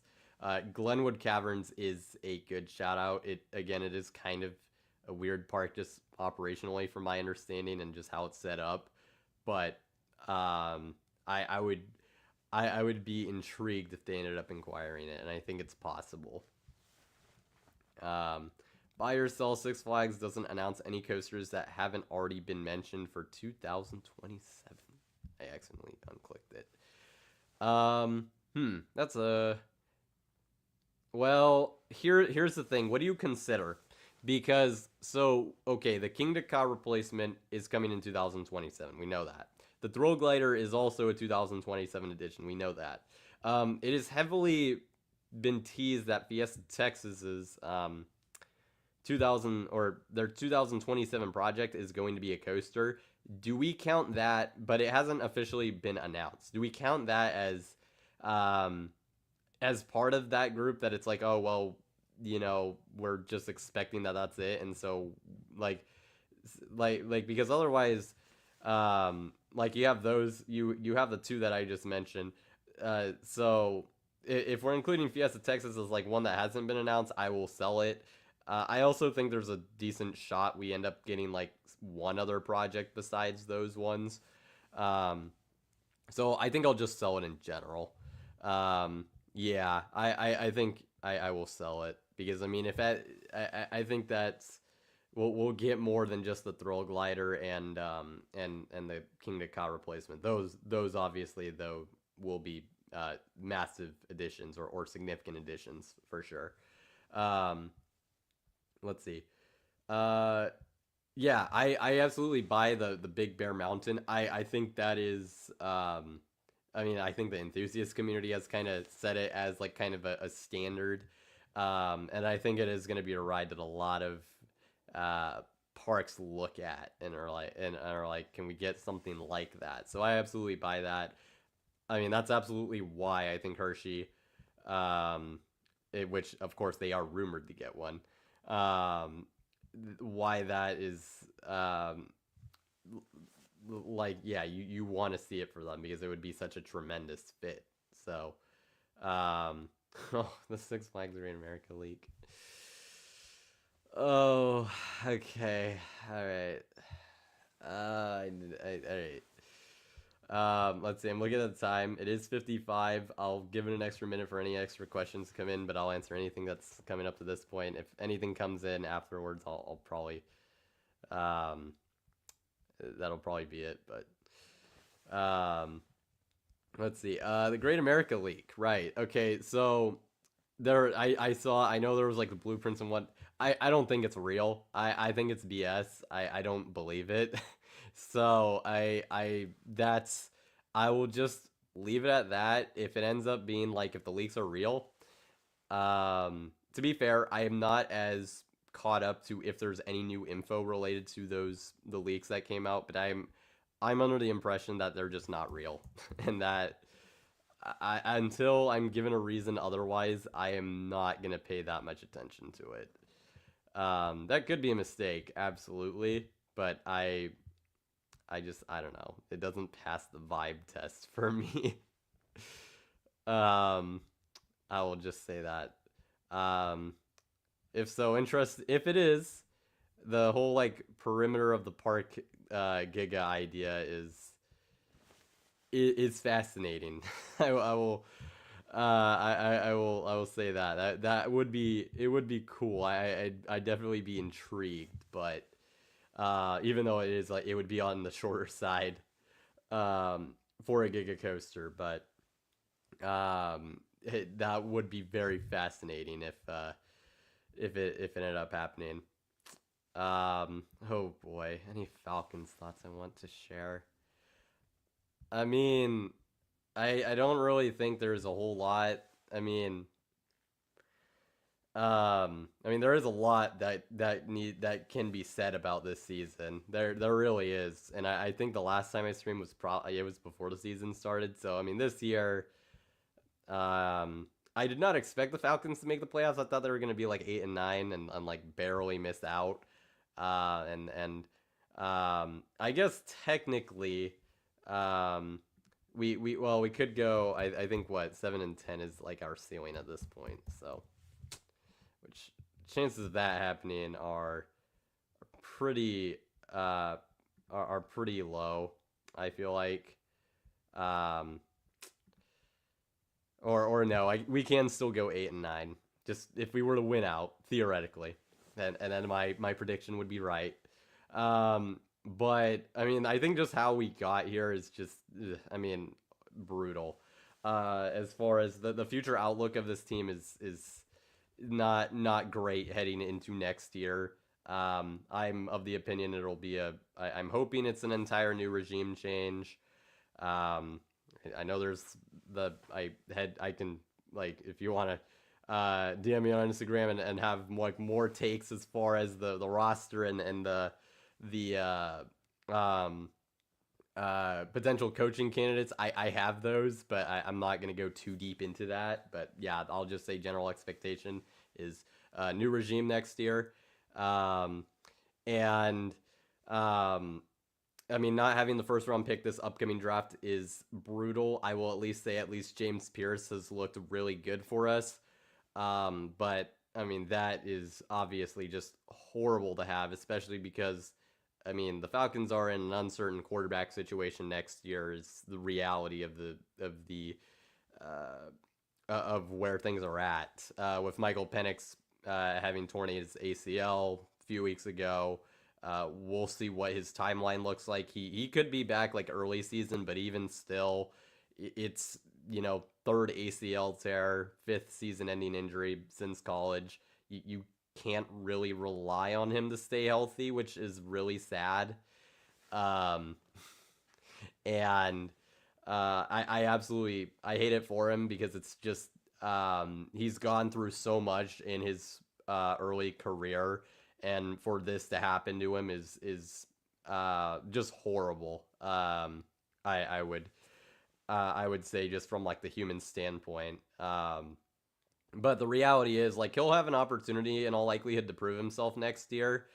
But like he would have to play like absolutely lights out, I think, for the team to actually roll forward with him as a franchise quarterback because the injury risk is just insanely high at this point, and he hasn't really shown enough, at least as we stand here today, to feel confident in him as like a franchise quarterback moving forward, which again sucks.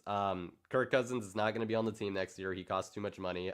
I know people are like saying what if, but like it's not going to happen. So we're going to have to find like another quarterback to kind of be in the mix there, as like a bridge depending on Penix's injury and everything.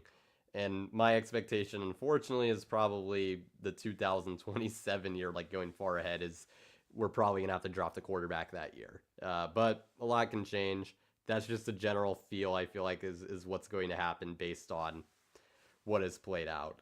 And next year is going to be a rebuilding year. I don't have high expectations for the team going into next year. A lot can change, but that that just feels like where things are at. And honestly, that's the rebuilding aspect is okay.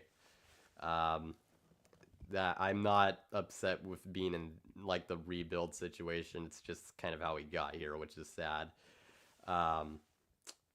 Let's see. I saw your dumb enthusiast brain thought you were asking me if I had any thoughts on Falcon's flight before it opened.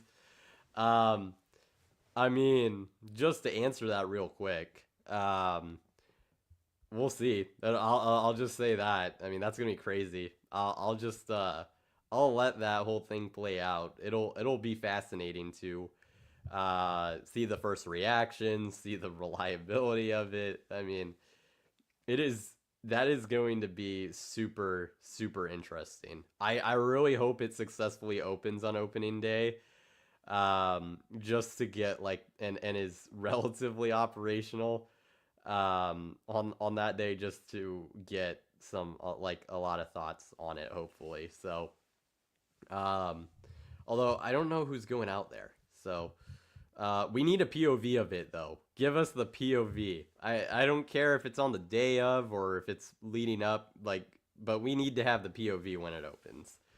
Like, I need to see that. And we know they have one recorded too, because we've seen shots of it. Like, I want to see that POV. But we'll see. I'm not up to date as far as like what content creators are actually planning to be there on opening day. I imagine there's some, but again, very curious. Like it's gonna be super fascinating. I don't have any like sweeping takes outside of that though. Other than I don't think for me personally, even as insane as it looks, I don't think it would be my personal number one coaster. Hard to gauge because no one's ridden it and it's a true unicorn of an attraction, but it'll be interesting. I can definitely say that. You know the people that are going to be there that are there, they're going to try to get that Kidia vlog up so fast. Like you just know. Last question: did I have a fun year this year to end out the year, to end out the wrap up stream? Oh, they're definite. I will say this year was, in general, a bit challenging in some respects. I think there were some career things that, just as far as where I'm at post graduation, is not exactly what I envisioned at the beginning of the year. Not a bad spot necessarily. Just things definitely ended up a lot differently than I maybe expected. But I feel pretty good about like kind of going in next year, just finding those opportunities to really build and grow career wise. And I mean, the Italy trip I did at the beginning of the year was awesome, really up until the whole layover situation, coming back into the States with it snowing in Atlanta.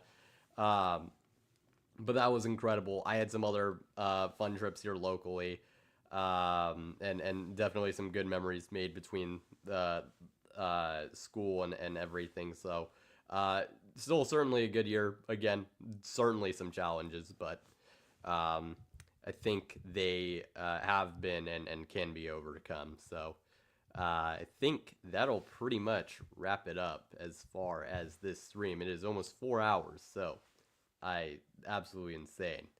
The next stream I will guarantee will be shorter than this one. So I will tease that. But with that being said, thank you all for watching. Have a happy holiday season and a happy early new year. And I will see you all next time here on Coaster Hour. See you all.